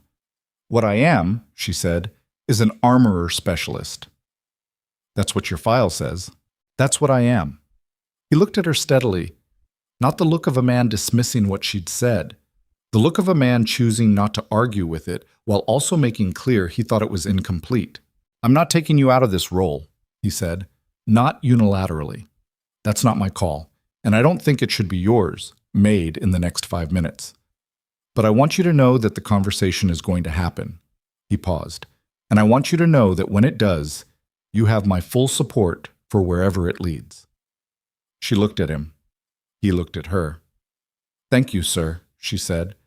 "Don't thank me for doing what I should have been doing 6 months ago." She thought of Decker saying the same thing in different words. She thought of Mercer asking why none of her history had ended up in her file. Nobody asked. That was the real answer. Not the satisfying answer. Not the one that resolved into something clean and correctable. Just the true one, sitting there like a calibration error that had been accumulating across all 8 months, invisible until it suddenly wasn't. Hargrove turned to go. "Sir," she said. He stopped. "The morning brief. Tomorrow." She hesitated, then said it. "If there's a relevant wind reading in the atmospheric data, I'd like 5 minutes to review it before the mission goes out." Hargrove looked at her. A long moment. "Be in the briefing room at 0700, he said. He walked out. The door swung closed. Elena picked up the cleaning rod. The armory was quiet. The generator hummed outside. The wind moved against the walls in the way it always did at this hour. Not the violent gusts of the afternoon, but something slower, more consistent, the mountain settling into its nighttime patterns. She knew those patterns. She'd been learning them for 8 months. In the morning, she would be in the briefing room at 0700. She would have 5 minutes. She would use them. That was tomorrow. Tonight, she had a rifle to clean and a log to update and 11 rounds to account for, and she did that work with the same attention she'd given every other task in this room. Methodically, quietly, completely, without asking anyone to notice and without needing them to. The rifle came apart under her hands, each piece clean, each piece checked, each piece returned exactly where it belonged. The 0700 briefing started at 0703. Because the satellite link dropped twice during the overnight data pull, and the intelligence analyst, a young sergeant named Pittman, who wore the permanent expression of a man slightly behind on sleep, had to manually transfer the atmospheric files from the backup terminal. Elena sat at the far end of the table and said nothing while this happened. Mercer was directly across from her, Decker to his left. 4 other operators she knew by their weapons logs and their voices through the armory wall. Hargrove at the head. Reyes standing at the display, waiting on Pittman with the patience of a woman who had learned that impatience didn't make satellite links reconnect faster. When the data came through, Reyes pulled up the atmospheric overlay, a color-coded map showing wind vectors, temperature gradients, and density altitude readings across the operational area. Standard pre-mission package. Elena had seen versions of it before, in fragments, through the supply window and on displays left open when rooms emptied. Seeing it on a full screen, in the room, with permission, that was different. Hargrove said, "Cross. 5 minutes." She stood, walked to the display. Reyes stepped to the side, which was a professional courtesy she noted and appreciated. The atmospheric data was good, better than she'd expected from the satellite pull. High resolution, recent timestamp, covering the valley in 4 altitude bands. She looked at it for 30 seconds without speaking, building the picture. "The overnight temperature drop is steeper than the seasonal average," she said. "About 6 degrees. That's going to compress the thermal inversion layer this afternoon. The window when surface wind and elevated current align, which is what you want for any precision work at distance, is going to be earlier than yesterday, maybe 1400 instead of 1500. She looked at the eastern vector. Also, the pressure gradient has shifted south overnight. Anything moving through the northern passes is going to hit a headwind component that wasn't in yesterday's data. She looked at Hargrove. He was watching her with the steady attention he'd apparently had all along, and that she'd never been in a position to observe directly. "If today's mission involves an overwatch element," she said, 1400 is a harder window to hit than 1500. If the mission timeline has flexibility, pushing the breach element to 1430 gives you a better atmospheric profile for support fire." Silence. Reyes said, "That's outside the standard intel brief." Yes, Elena said. "It's in the data, though. Altitude band 3, temperature differential column." She looked at Pittman. "I can write up the methodology if that's useful." Pittman looked at Reyes. Reyes looked at Hargrove. Hargrove said, "How long to write it up?" 20 minutes, Elena said. 30, if you want it in a format that integrates with the existing brief template. You know our brief template. She had seen it through the supply window approximately 60 times. "Yes, sir." Hargrove looked at the room. Push the brief to 0800. Cross, write it up. He looked at the operators. Anyone who wants coffee, now's the time. Mercer stood. On his way past her, close enough that she could hear it clearly, and no one else could, he said, 48 hours ago you were invisible. She looked at him. I know, she said. He walked to the coffee. The written analysis took 22 minutes. She used the terminal Pittman vacated and worked in the format she'd memorized from those 60 observations through the supply window, integrating her atmospheric assessment into the standard sections without changing the structure, which was important. You could be right, and still make your information harder to use by forcing it into an unfamiliar shape. She submitted it at 0746. Pittman reviewed it, made 2 formatting corrections that were genuinely improvements, and merged it into the 0800 brief. The brief went well, better than she could evaluate objectively, because she'd never been in the room for one before. But the mission timeline shifted by 35 minutes based on her atmospheric window recommendation, and nobody argued with the shift, which was either trust or pragmatism, and in this context was probably both. Afterward, she went back to the armory. This was the part people didn't see. The going back. The return to the ordinary work after the extraordinary one.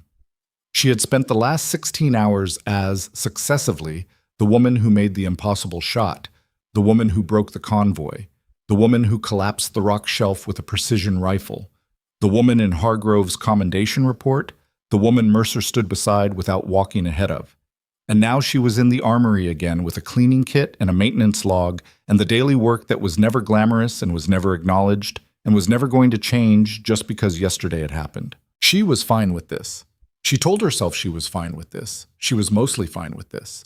What she was less fine with, sitting with the rifle across her knees and the solvent smell sharp in the cold air, was the thought that had been forming since Hargrove's conversation the night before. The conversation is going to happen, wherever it leads. She knew where it would lead. She'd known, in a way she hadn't examined directly, for longer than she could calculate. The question was what she wanted it to mean. Whether she wanted to be asked now, in this compound, in this context, by these people who had spent 8 months looking through her, or whether the value of being asked was permanently complicated by the length of time it had taken for anyone to think of asking. She didn't have an answer. She had gun oil on her hands and a rifle to clean, and she worked. The man from battalion arrived on the second day. Major Daniel Kraft. Personnel and Capabilities Assessment. Special Operations Command. He came in on a resupply helicopter alongside 2 crates of ammunition and a replacement communications terminal, which was the kind of arrival that communicated clearly that his visit was not the primary event from the logistics perspective, even if it was from every other perspective. He was 40, maybe 42.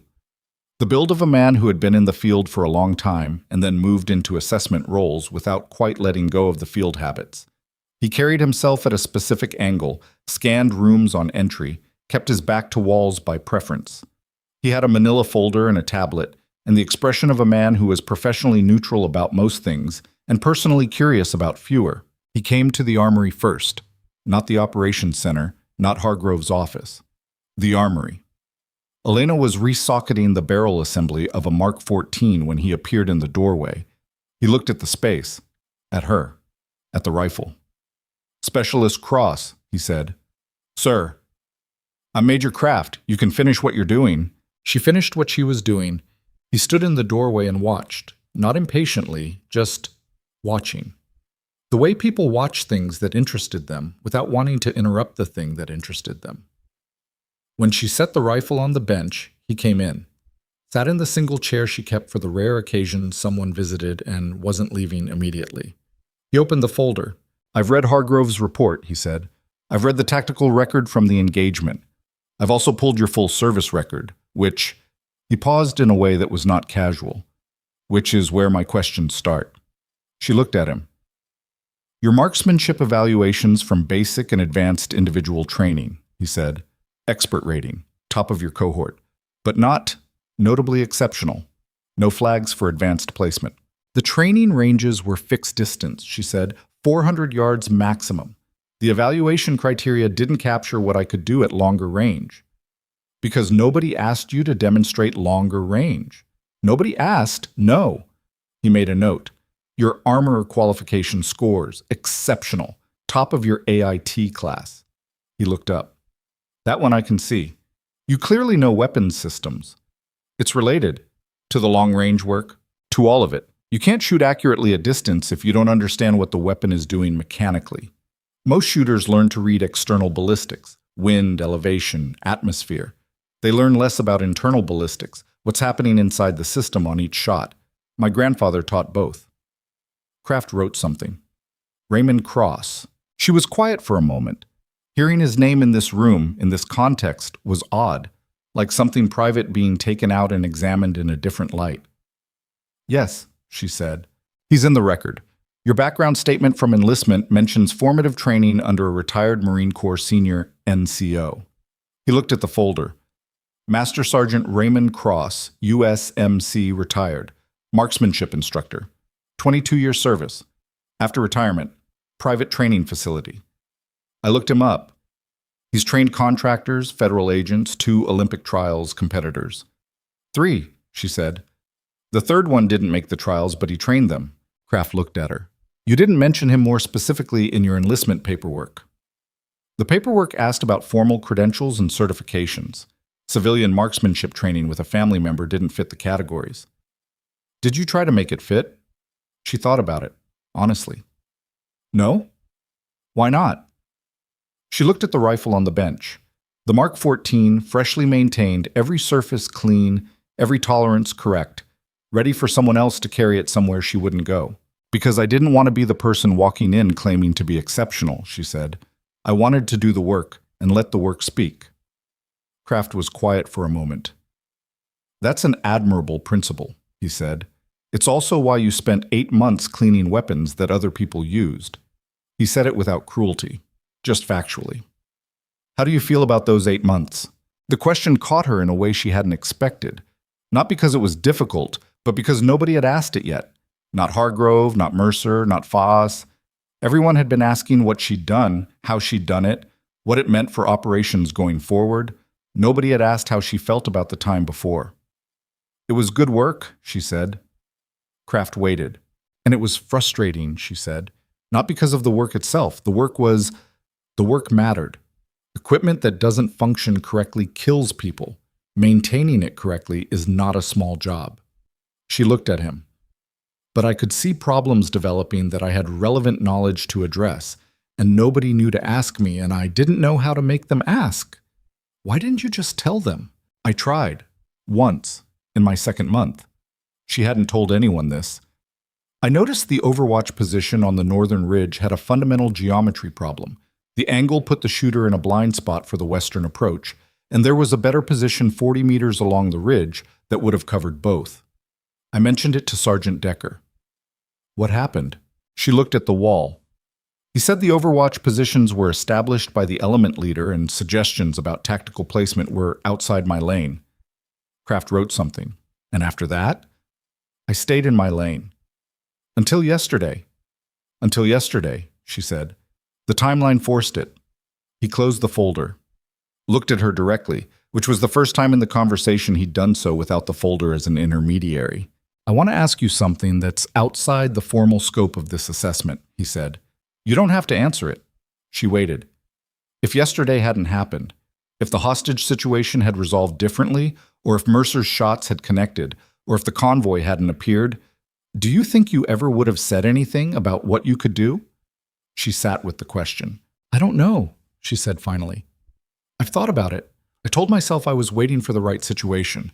I think, honestly, I was also waiting for permission, which is... She stopped. Which is its own kind of problem. Kraft nodded, slowly. He put the tablet down on the folder. The reason I came here before the formal assessment, he said, is that I wanted to have this conversation without Hargrove in the room. With respect to the colonel, he's writing a commendation. He's got a particular frame on what you are right now, and that frame is useful, but it's not complete. He leaned forward slightly.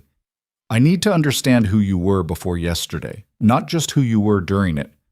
The during it part I can read in the tactical record. She looked at him. You just described it, she said. I know, I'm asking if there's anything you left out. A long silence. The generator, the wind, My grandfather told me once that the most dangerous thing for a precise shooter isn't arrogance, she said. It's invisibility. The arrogant ones overextend and fail visibly. The invisible ones just don't get used. They maintain the weapons. They pour the coffee. She paused. He didn't teach me to be invisible. I learned that part here. Kraft was very still. That's going in my notes, he said. The formal assessment took 2 days. Kraft ran her through a series of evaluations that she recognized as composites of existing military marksmanship criteria pushed considerably beyond their standard parameters. He had equipment brought in from the resupply that she hadn't seen at Raven Ridge, additional optics configurations, ballistic calculation hardware, atmospheric sensors more precise than the standard kit. He set up targets at ranges she hadn't been asked to engage officially, but had been engaging in her head every day for 8 months. She shot well. Not perfectly. She had a rough morning on the second day when the wind shifted in an unexpected pattern, and she burned 3 shots chasing a solution that her first instinct had been right about and she'd second-guessed. Kraft wrote that down too. She'd seen by then that he wrote down the failures with the same attention he gave the successes, which meant he was building an actual picture rather than a promotional document, which was, she found, what she'd actually wanted. Mercer observed part of the second day. Not formally. He appeared at the edge of the range during the 1,800-yard portion, stood there for 20 minutes watching, and left without commenting. She noticed him arrive and leave and said nothing. During the break, Foss appeared with coffee. He handed her a cup and stood beside her looking at the range, and she drank the coffee and looked at the range, and they stood in a silence that was, she realized, comfortable. Foss had a gift for comfortable silence that she hadn't appreciated until she'd spent 8 months in the uncomfortable version with everyone else. Kraft have a sense of where this goes? Foss asked finally. He hasn't said. You have a sense? She thought about it. Somewhere different from here. Foss nodded, drank his coffee. That good or bad? Ask me in a month, she said. He accepted that. They finished their coffee. The final assessment debrief happened in Hargrove's office, which was the largest private space at Raven Ridge and still small enough that 4 people in it created a proximity that was either collegial or tense, depending on the relationships involved. Kraft, Hargrove, Elena, and Reyes, who had been included because she'd written the original intelligence brief that named the 4,247-yard requirement, and had apparently been thinking about it ever since. Kraft opened with the numbers, because he was that kind of man. At 1,847 yards, she's in the top 2% of all personnel I've formally assessed in the last 6 years. At 2,400, she's the best I've personally seen. At 4,200 plus, he paused. There's no standard category. I need to develop new measurement criteria.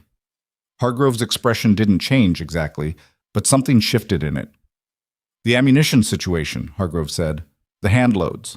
Yes. Kraft looked at his notes. She built custom loads from resupply components over 6 months. The loads are technically outside protocol. They are also, and I want to be direct about this, superior in performance for this altitude and atmospheric profile to the standard issue alternative, which raises a question about the protocol rather than about the decision. Hargrove looked at Elena. She said nothing. She'd learned when to speak and when to let other people's silences do the work. The recommendation, Hargrove said. Kraft sat back. Several components. Immediate. Formal review of her current assignment classification. The armorer role is not inappropriate. Her technical knowledge of weapons systems is genuinely exceptional and directly relevant to precision shooting. But she should not be only that. He looked at Elena. That's a waste of a specific resource at a level I'm comfortable putting my name on. Reyes said, What's the timeline on the review? 48 hours to battalion. From there, it depends on who reads it and what they decide to do with it. Kraft looked at the table. I can tell you what I intend to recommend. I can't tell you what will actually happen. What do you intend to recommend? Elena asked. He looked at her. Attachment to a precision engagement support role with ODA 773, pending the operator's concurrence. He paused. And a review panel for potential advanced marksmanship program qualification. Not the standard pipeline, a specialized track. The room was quiet.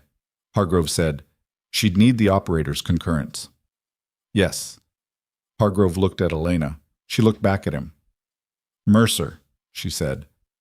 He's the element leader, Hargrove confirmed. She'd expected this.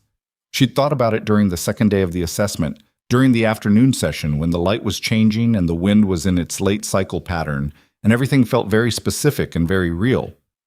She had thought about what it meant to need the concurrence of the man who hadn't listened to her before the mission, the man who had burned through 15 rounds while she watched from the armory, the man who had walked her across the compound afterward and said, with more honesty than she'd given him credit for, what it took. Is he being asked? She said. He's been informed of the recommendation, Hargrove said. He'll have an answer by tomorrow morning. Mercer found her that evening. She was at the eastern wall of the compound, not in the armory for once, but outside it, standing at the observation point she'd used every morning for 8 months to watch the valley. The light was going fast, the peaks to the east holding their color longer than the valley below, which had already dropped into shadow. He stood beside her. Same spot as the other night, 2 feet of distance, looking at the valley. You know why I'm here, he said. Yes. I'm going to say some things, and I need you to let me finish them before you respond. She looked at him. That sounds like something you say when you're not sure how the other person is going to react, she said. That's exactly why I'm saying it. She turned back to the valley. Go ahead. He was quiet for a moment. Organizing something, she thought. Not uncertainty about what he thought, but about how to say it accurately. When you told me about the wind cycles before the mission, he said, I heard you. I want to be clear about that. I heard what you said. I just categorized it as background information from support staff rather than operational input, which is a habit. It's a bad habit in general, and it was a specifically bad habit in that instance. She said nothing. He'd asked to finish. The equipment assessment, he said. Same thing. I'd worked with that rifle system at that range in different conditions, and I trusted my read over yours. I shouldn't have. Not because I was wrong to trust my read. I had reasons for my read, but because I had no basis for discounting yours. I didn't know what you knew. I didn't know you knew anything, and that's... He stopped. That's on me. Not on you for not announcing it. On me for not knowing my own people well enough to ask. She waited. He wasn't done. The concurrence question, he said. Kraft's recommendation. Yes. I've been sitting with it since yesterday. His voice shifted slightly. Not uncertain, more like a man picking words for their accuracy rather than their ease. The honest answer is that if I'd known what you were 8 months ago, you would not have spent 8 months in the armory alone. That's not a comfortable thing to sit with, but it's true, so... A pause. So, the valley had gone almost completely dark below. The peaks held the last of the light. I want to know if you'd want it, he said. The attachment. Not whether you think it's professionally correct, not whether Kraft recommends it or Hargrove supports it, whether you actually want to operate with us. She looked at him. After 8 months of being invisible, he said, I wouldn't blame you if the answer was complicated. The honest answer was, yes, it was complicated.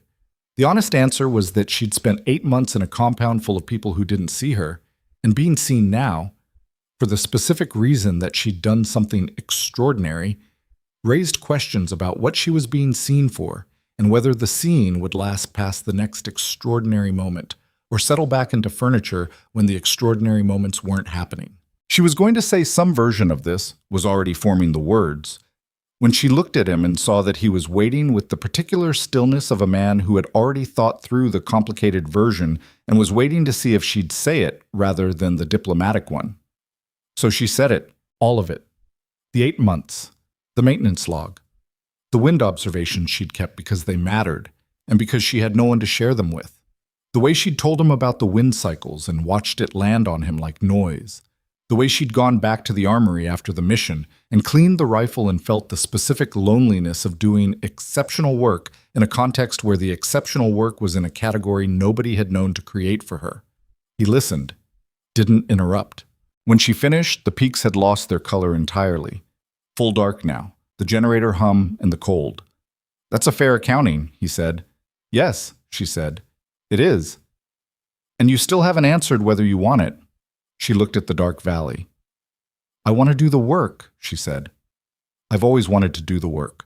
Whether the work happens in an armory or in a firing position, the work is the work. She paused. But yes, I want the firing position. He exhaled. Okay, he said. Just that. 2 syllables.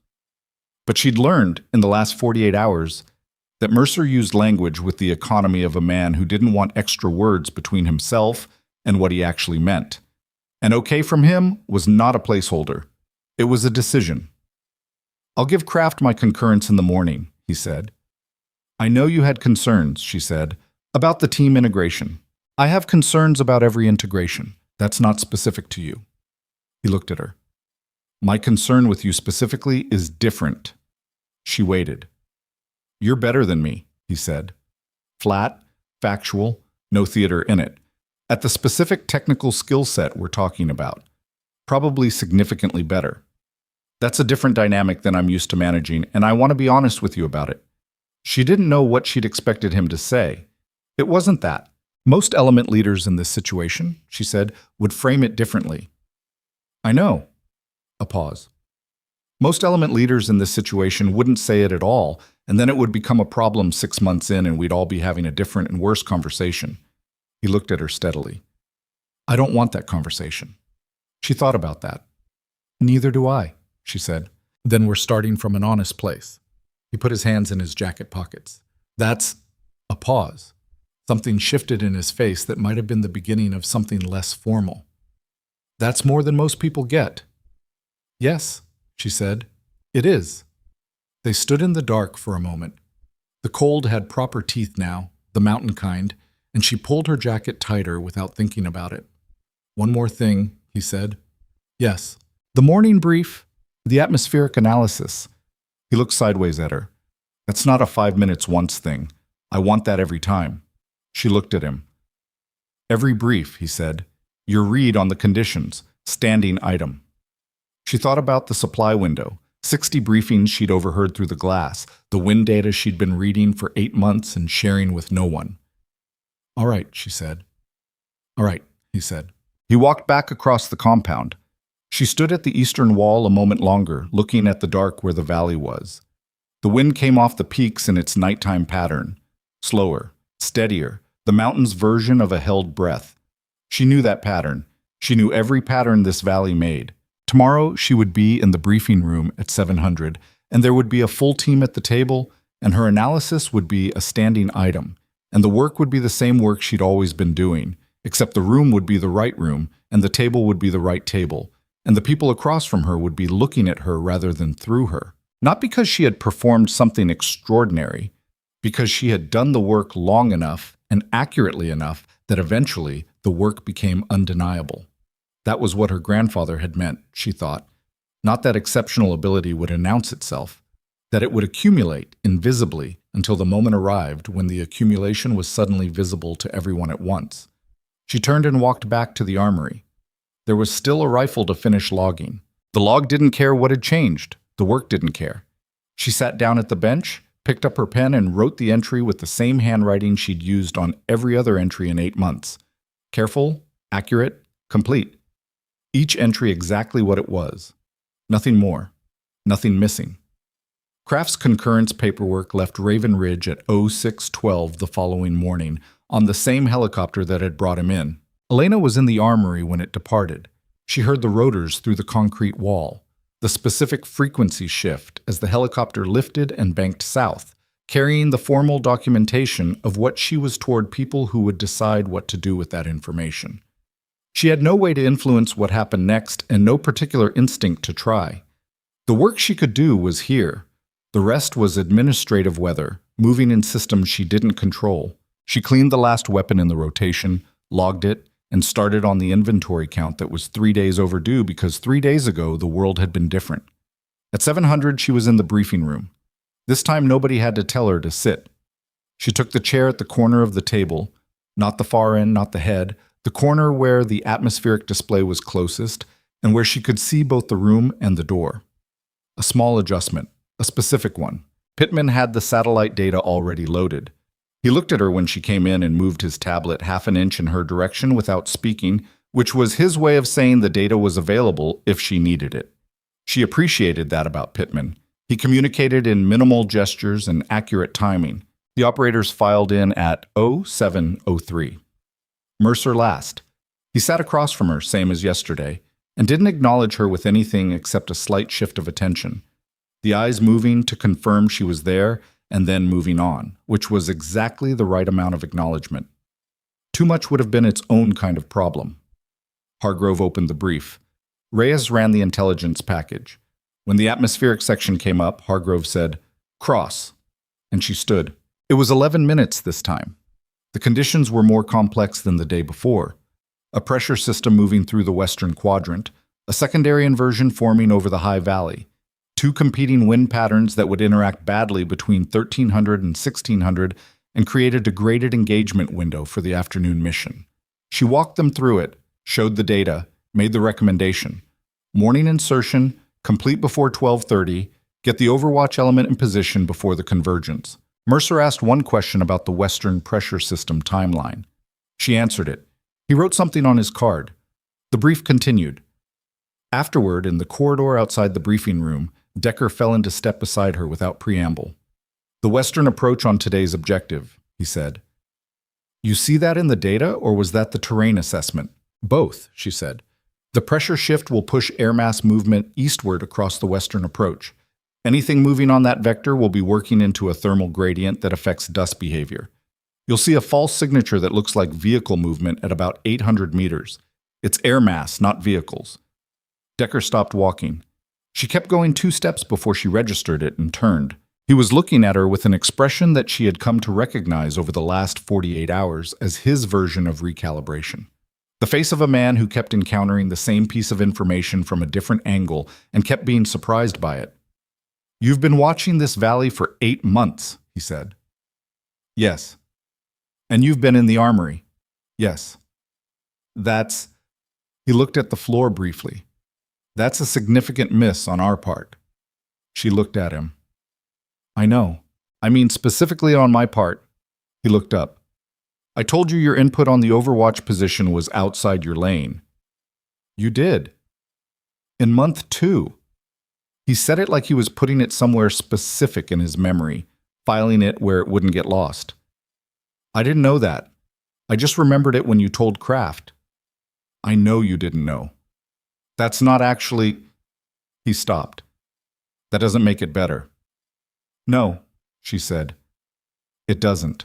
They stood in the corridor, the sound of the compound going through its morning routine on the other side of the walls, the generator, the vehicles, someone running a calibration test on the comms system that produced a regular 3-tone sequence every 30 seconds.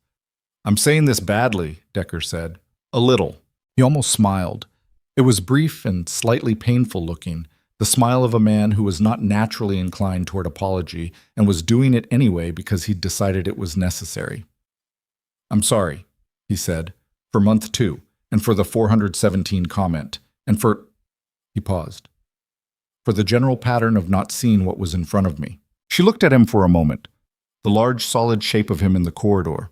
A good operator, a thorough one. A man who maintained his equipment the way she maintained hers, which she'd always respected even when the respect wasn't returned. "Thank you," she said, "for saying it directly." He nodded once. "The Western approach signature," he said. "What do I tell my guys to look for instead?" She told him. The morning mission ran clean. Elena wasn't on it. She wouldn't be on missions yet. The formal attachment required battalion approval, which Kraft had said was 48 hours minimum and realistically a week. And she was aware, in the abstract, that this transition had its own timeline that didn't bend to her preference. So she stayed at the outpost, did the inventory, did the maintenance log, did the atmospheric monitoring that was now formally part of her daily responsibilities per a handwritten note Hargrove had placed on her log station that morning. She monitored the mission radio from the armory-adjacent comms space, not through the supply window, not by accident. Hargrove had given her standing access to the frequency, which was a small thing that was not small. The team was back by 11:40, under her recommended 12:30 cutoff ahead of the pressure system convergence. The Western approach had produced exactly the false dust signature she'd predicted. Foz, running point on the approach, had called it correctly and held his element while the signature resolved. Nobody had made a bad decision based on bad information. She noted this in the atmospheric log without editorializing. The data was the data. Foss came by the armory at 13:15. He sat in the chair Kraft had used and looked at the ceiling for a moment before he said anything. The false signature, he said. I almost called it vehicles. I know, that's why I mentioned it. I called it to Mercer, and he said, hold, and I held, and 2 minutes later it was clearly not vehicles. He looked at her. That's a situation where a wrong call costs us the whole approach. Yes, she said. So that was... He turned his head to look at her directly. That was a significant thing you did this morning, by being in the brief, by being able to say what the signature would look like. It's what the data showed. You know what I mean. She did know. She also knew that Foss was not a man who said things simply to make her feel good. He'd shown her that over enough months of functional, minimal communication. When he said significant, he meant the word precisely. Yes, she said. I know what you mean. He stood up, stretched, walked to the door. For what it's worth, he said without turning around, I always thought you were doing more in here than people assumed. She looked at his back. What made you think that? He turned. Because you never complained. People who are underutilized complain. People who are working on something else, something that matters to them, they go quiet. He shrugged. You were always very quiet. She thought about that for a moment. You could have said something, she said. Yeah. He didn't flinch from it. I could have. A pause. I didn't know what you were working on. I just knew you weren't wasted. He left. She sat with that for a minute before going back to the log. The battalion response came in 6 days. Not 48 hours. 6 days, which was either slower than Kraft had projected or faster than bureaucratic systems normally moved. And she chose to interpret it as the latter because Hargrove's expression when he called her into his office was not the expression of a man delivering bad news. The formal document ran 4 pages. She read it in his office while he stood by the window looking at the compound. Formal attachment to ODA 773 as Precision Engagement Specialist effective immediately. An interim designation, the full establishment of the role, would take another 30 days of formal documentation. But the interim was operational and binding. She would be in the field. She would be in the briefings. She would be, officially and on paper, the thing she had been in practice for 8 months without anyone knowing to name it. There was a second page, a separate track recommendation, signed by Kraft and countersigned by a colonel whose name she didn't recognize at an office she'd never directly interacted with. Advanced Marksmanship Development Program, a specialized qualification track, individually designed, peer-reviewed by a panel that included 2 other precision shooting specialists she'd also never met. The recommendation described the track as the appropriate pathway for personnel whose demonstrated capabilities exceeded available standard qualification frameworks. She read that sentence twice, whose demonstrated capabilities exceeded available standard qualification frameworks. She thought about her grandfather's range in Colorado. 1,400 yards of mountain terrain, summer and winter, rain and shine and early morning frost. She thought about being 12 years old and lying behind a rifle that was almost as long as she was tall, and Raymond Cross's voice beside her. Not encouraging, not soothing, just precise. The wind shifted 3 seconds ago. Recalculate. Don't fire until you've recalculated. And her, at 12, doing the math in her head, adjusting, waiting, firing. She had been doing this since she was 12 years old. Someone had finally written a sentence for it. She set the document on Hargrove's desk. Thank you, sir, she said. He turned from the window, looked at her carefully. You're allowed to have more of a reaction than that. I know. But you're not going to. She thought about it honestly. There was something happening in her chest that wasn't neutral, a tightening she associated with things she cared about and didn't say. But the feeling was complicated in the way her answer to Mercer had been complicated. The recognition was real and deserved, and she would accept it fully and professionally. But somewhere underneath it was the weight of 6 days against 8 months, and she was not yet done sitting with that arithmetic. I'm going to tell my grandfather, she said. That's the reaction. I need to tell him first. Hargrove was quiet. He's still in Colorado? He said. Yes, sir. Tell him. A pause. You can use the sat phone. I'll clear the line time. She looked at him. He held the look steady. "Thank you," she said, and this time she meant it for the specific thing, not for the general situation. She called Raymond Cross at 1900 local time, which was 0930 in Colorado. He picked up on the third ring, which was standard. He was always in the middle of something, and the phone was always in a different room from the middle of something. "Yeah," his voice, unchanged, the exact specific quality of it that she'd heard in her head every time she'd waited for a firing solution and needed to slow down. "It's Elena. I know who it is." A pause during which she heard the particular ambient sound of the facility, wind through the pines, a door, the small metallic sounds of a space full of equipment. "You sound different." "Something happened," she said. Another pause. He did not ask what. He had spent 22 years in the Marine Corps and another decade training precision shooters, and he understood that something happened covered a range that required context rather than questions. She told him. All of it. Not in order. She started with the shot itself and then went back to fill the 8 months, and then returned to the convoy and the rock shelf and the debrief and craft and the document she'd just read in Hargrove's office. He listened without interrupting, which was his listening posture.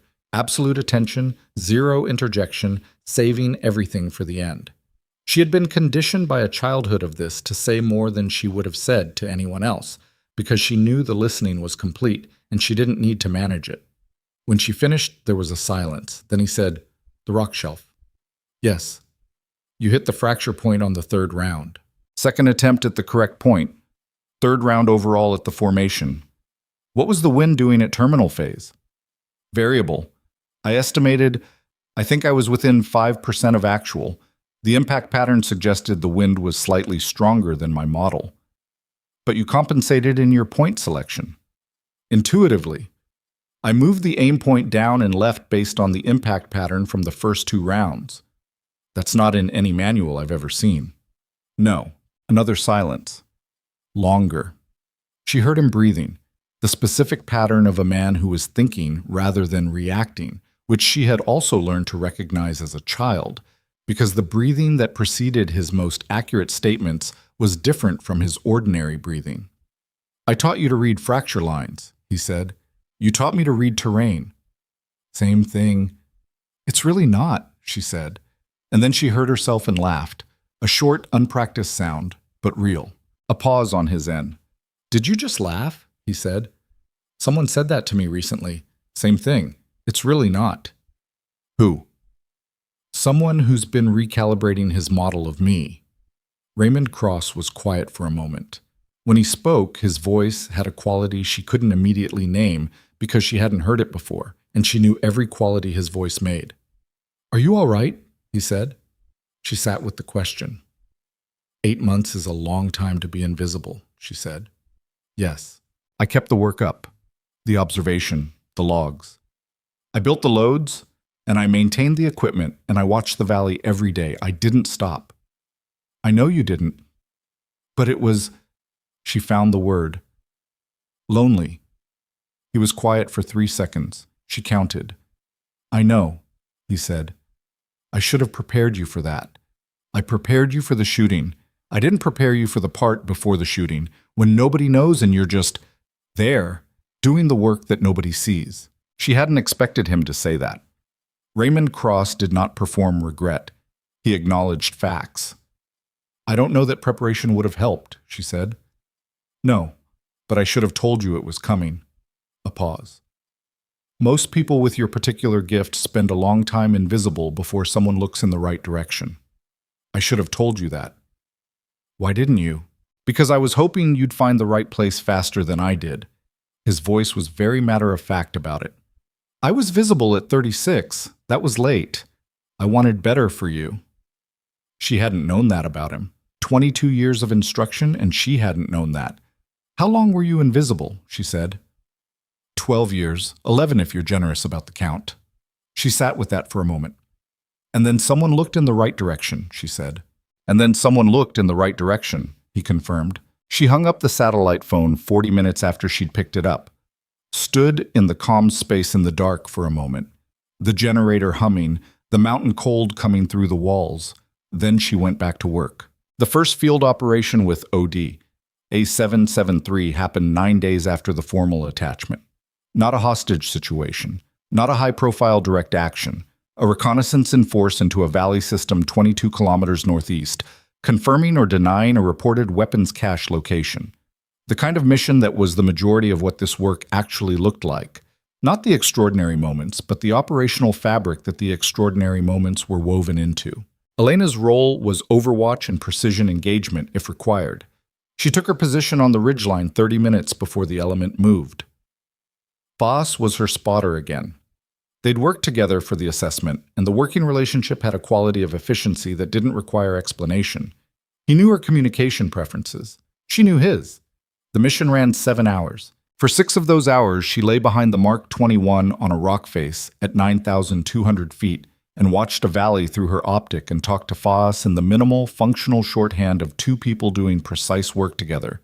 And the cache wasn't there, and the element encountered light contact near the 3rd waypoint that resolved without a precision engagement requirement. And she monitored it all with the full attention of a woman whose entire professional existence had become oriented toward being ready for the moment that needed her. The moment this time didn't come. She was fine with this. Mercer checked in with her position twice over the 7 hours. Functional communications, position updates, atmospheric changes, confirmation of sightlines. Professional. Exact. The relationship of an element leader with a support element he trusted. At the end of the mission, on the vehicle back, Mercer sat across from her in the transport and said nothing for 40 minutes, which was fine, and then said, "Your overwatch coverage on the 3rd waypoint. You held east instead of tracking with the element when they moved north." The eastern ridgeline had a covered approach that wasn't in the imagery, she said. If contact came from the east rather than the indexed threat areas, the element had no rear coverage. I held east to cover the gap. He looked at her. "You didn't report that." "I reported it to Foss. I made a judgment call. I should have called it to you." He was quiet. "Yes," he said. "You should have. I need to know your reasoning in real time, not on the after action." "Understood. It was the right call," he said. "The coverage gap was real, but I need to know." "Copy." They rode the rest of the way in silence. Not uncomfortable silence. The silence of 2 people who had established enough honesty between them that the silences carried its own kind of communication. At the outpost, Decker had coffee waiting. This was new.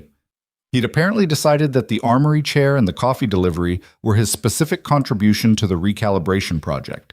She didn't comment on it. She took the coffee. 6 weeks after the first field operation, a man named Colonel Warren Bice arrived at Raven Ridge from a command Elena had only seen referenced in high-level correspondence she wasn't supposed to have read through the supply window. He came specifically to observe a live exercise, a simulated scenario coordinated with Hargrove, involving range distances that had been set at intervals from 800 yards out to 4,000. He had 2 people with him who were introduced as assessment specialists, and who carried the specific kind of careful neutrality that meant they had opinions they were not ready to share. Elena shot the exercise. She shot it the way she did everything, methodically with appropriate preparation, without performance. She treated each target as a problem to be solved rather than a demonstration to be given, which meant she took longer on some shots than the observers probably expected, and shorter on others. And she made 2 adjustments mid-sequence that were not in the pre-established firing plan because the conditions had changed in ways her pre-established plan hadn't accounted for. And she explained each adjustment to Foss in real time as she made it, which he relayed to the observers because that was part of his current function, and he did it with the deadpan precision of a man who had come to take Elena's capability as a given rather than a phenomenon. When it was done, Bice walked to where she was breaking down her position. He stood at the edge of her space without invading it and watched her hands on the rifle for a moment. "The adjustment on shot 12, he said. "Wind shift? Thermal bounce off the southern rock face. It was running counter to the primary flow. It created a localized reversal in the terminal phase of the flight path." "How did you identify it?" "Dust behavior at the 900-yard mark, a small eddy pattern that forms when the reversal starts. I've seen it before in this valley." "In this specific valley?" "Yes, sir. 8 months of observation. That particular eddy shows up when the temperature differential between the valley floor and the southern face hits a certain threshold. It's not common, but it's repeatable. Bice looked at her. That's not documented anywhere, he said. No, sir, it's in my personal log. A pause. We'd like your personal log, he said. She looked at him. He held the look with the patience of a man who was accustomed to asking for things that people didn't expect him to ask for. All right, she said. He looked at the rifle, at the valley, at the rock shelf in the North Pass that was still broken open from 6 weeks ago. A visible scar on the geology, the irregular line where the shale had given way. That was you, he said. Yes, sir. With a rifle. With a rifle and a favorable fracture pattern, and 2 rounds to find the right point. He was quiet for a moment. One of the assessment specialists made a note on her tablet. What's your next step? Bice said. Not what do you want. What's your next step? The question of a man who understood that she already had a direction and was asking her to state it. The qualification panel, she said. The advanced track that Kraft recommended. I'd like to complete it. And after? She thought about it honestly. The full version of after had been forming in her mind for the 6 weeks since the attachment, not as a concrete plan, but as a direction, the shape of something she was moving toward without yet knowing exactly what it looked like. Teaching, she said. Eventually. The atmospheric work, the terrain reading, the parts of precision shooting that aren't in standard training programs, the parts I learned from my grandfather that aren't written down anywhere. Bice looked at her. Write them down, he said. She looked at him. Start writing them down, he said. While you're doing the qualification track, I want a curriculum draft on my desk in 6 months. She processed that. That's not a request, he said. Not unkindly. She looked at Foz. He was looking at the middle distance with the expression of a man who had learned to keep his reactions off his face in official contexts. But she could see the edge of something in the set of his jaw. She looked back at Bice. Yes, sir, she said. The qualification panel happened 8 weeks after Bice's visit. 4 days. 3 locations. Assessment specialists she'd never met and would not have recognized on the street evaluating her across a range of conditions that were designed to be as variable and unpredictable as possible, which meant she felt more at home in them than in any fixed range evaluation she'd ever taken, because variable and unpredictable was what she'd been training for her whole life. She passed. Not perfectly. She had a rough 3rd day when she was fighting a head cold that she hadn't reported because reporting it would have shifted the timeline by 2 weeks, and she had already decided that 2 weeks was more time than she was willing to give to a head cold. Her performance on day 3 was, she reviewed it honestly, about 8% below her capability. The panel noted it in their assessment with language that was careful and accurate. Day 3 performance showed minor degradation consistent with mild physical stress while remaining above threshold at all evaluated distances. Minor degradation. Above threshold. She could live with that. The formal certification came by secure message to Hargrove's terminal on a Thursday morning. She was in the briefing room at 700, running the atmospheric analysis, when he walked in with a tablet and set it in front of her without comment. She read it again. She set the tablet down. Thank you, sir, she said. Stop thanking me, he said. You did the work. She did the work, yes. She'd been doing the work for as long as she could remember. In Colorado, on 8 acres of pine forest and high-grade terrain, behind a rifle that was almost as tall as she was. In AIT, where nobody knew what she could do at real range. In the armory at Raven Ridge for 8 months, where the work was real and necessary and invisible. In the moments when everything converged and the work became suddenly, undeniably visible to everyone in the room. The work didn't change. The room changed. The table changed. The people looking in her direction changed. The work was always the same work. She called Raymond Cross that evening. He picked up on the second ring, which was unusual enough that she noticed it. You passed, he said. No greeting. Yes. Score?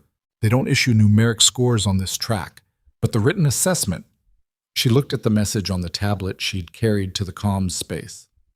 The written assessment describes my atmospheric integration methodology as, she read it directly, unprecedented in the precision engagement context and warranting formal documentation as a training model. A silence.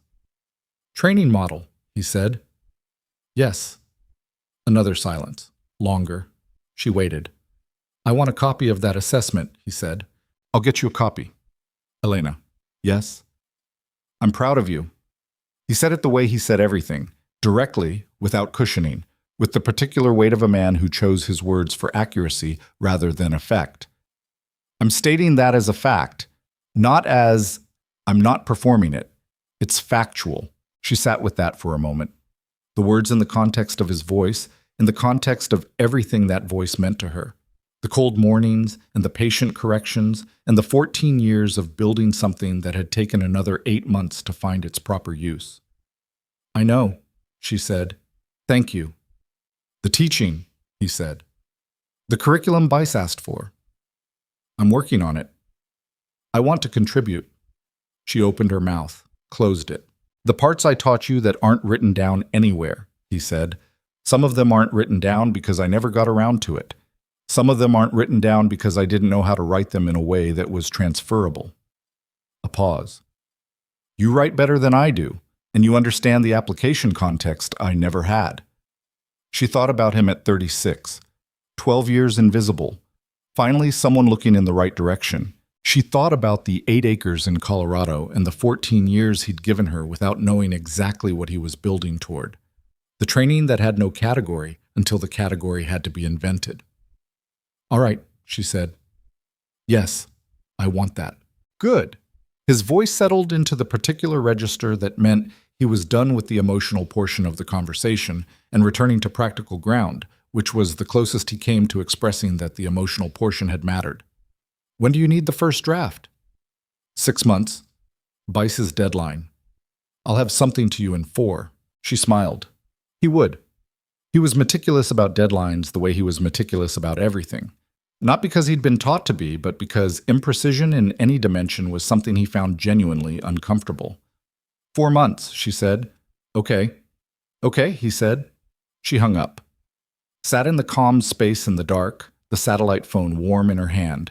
On the morning of her 1-year anniversary at Raven Ridge, Elena Cross was in the briefing room at 06:55, 5 minutes earlier than required because the overnight atmospheric data had shown an unusual convergence pattern that she wanted to model before the brief started. She was running calculations on the secondary display when Mercer walked in. He stopped when he saw her, not because her presence surprised him anymore, but because she was doing something he hadn't seen the preliminary version of, and he wanted to understand it before the brief started. He pulled up a chair, sat beside her, looked at the display. Talk me through it, he said. She talked him through it. He asked 2 questions. She answered them. By the time the room filled for the 0700 brief, they had a revised atmospheric model that changed the recommended approach vector for the morning mission, and incidentally, identified a threat corridor the original imagery package had missed. Decker walked in, got coffee, looked at the model on the display, and said, "That's new?" "Overnight development," Elena said. "Pressure system moved faster than forecast." "Good catch." He sat down. Foss came in last. He looked at the display, looked at Elena and Mercer side by side at the secondary terminal, said nothing, which was Foss's version of saying quite a lot. Hargrove opened the brief at 0702. The room was full. The mission package was ready. The atmospheric analysis was integrated, revised, and accurate as Elena could make it given the available data. She sat at the corner of the table, the place that had become her place. Close to the display, line of sight to both the room and the door. A small adjustment made 9 months ago that had become invisible through repetition, the way the best adjustments always did. The brief ran. The mission went out. Elena ran Overwatch from the eastern ridgeline with Foss, and the morning light fell across the valley the way it always did at this elevation, slant and golden, catching the dust in the air above the lower passes, and the work was the same work it had always been. Patient, precise, present. Her grandfather's 3 words sitting in her chest like a calibrated weight that she'd carried for so long she no longer noticed it, only noticed when it was needed.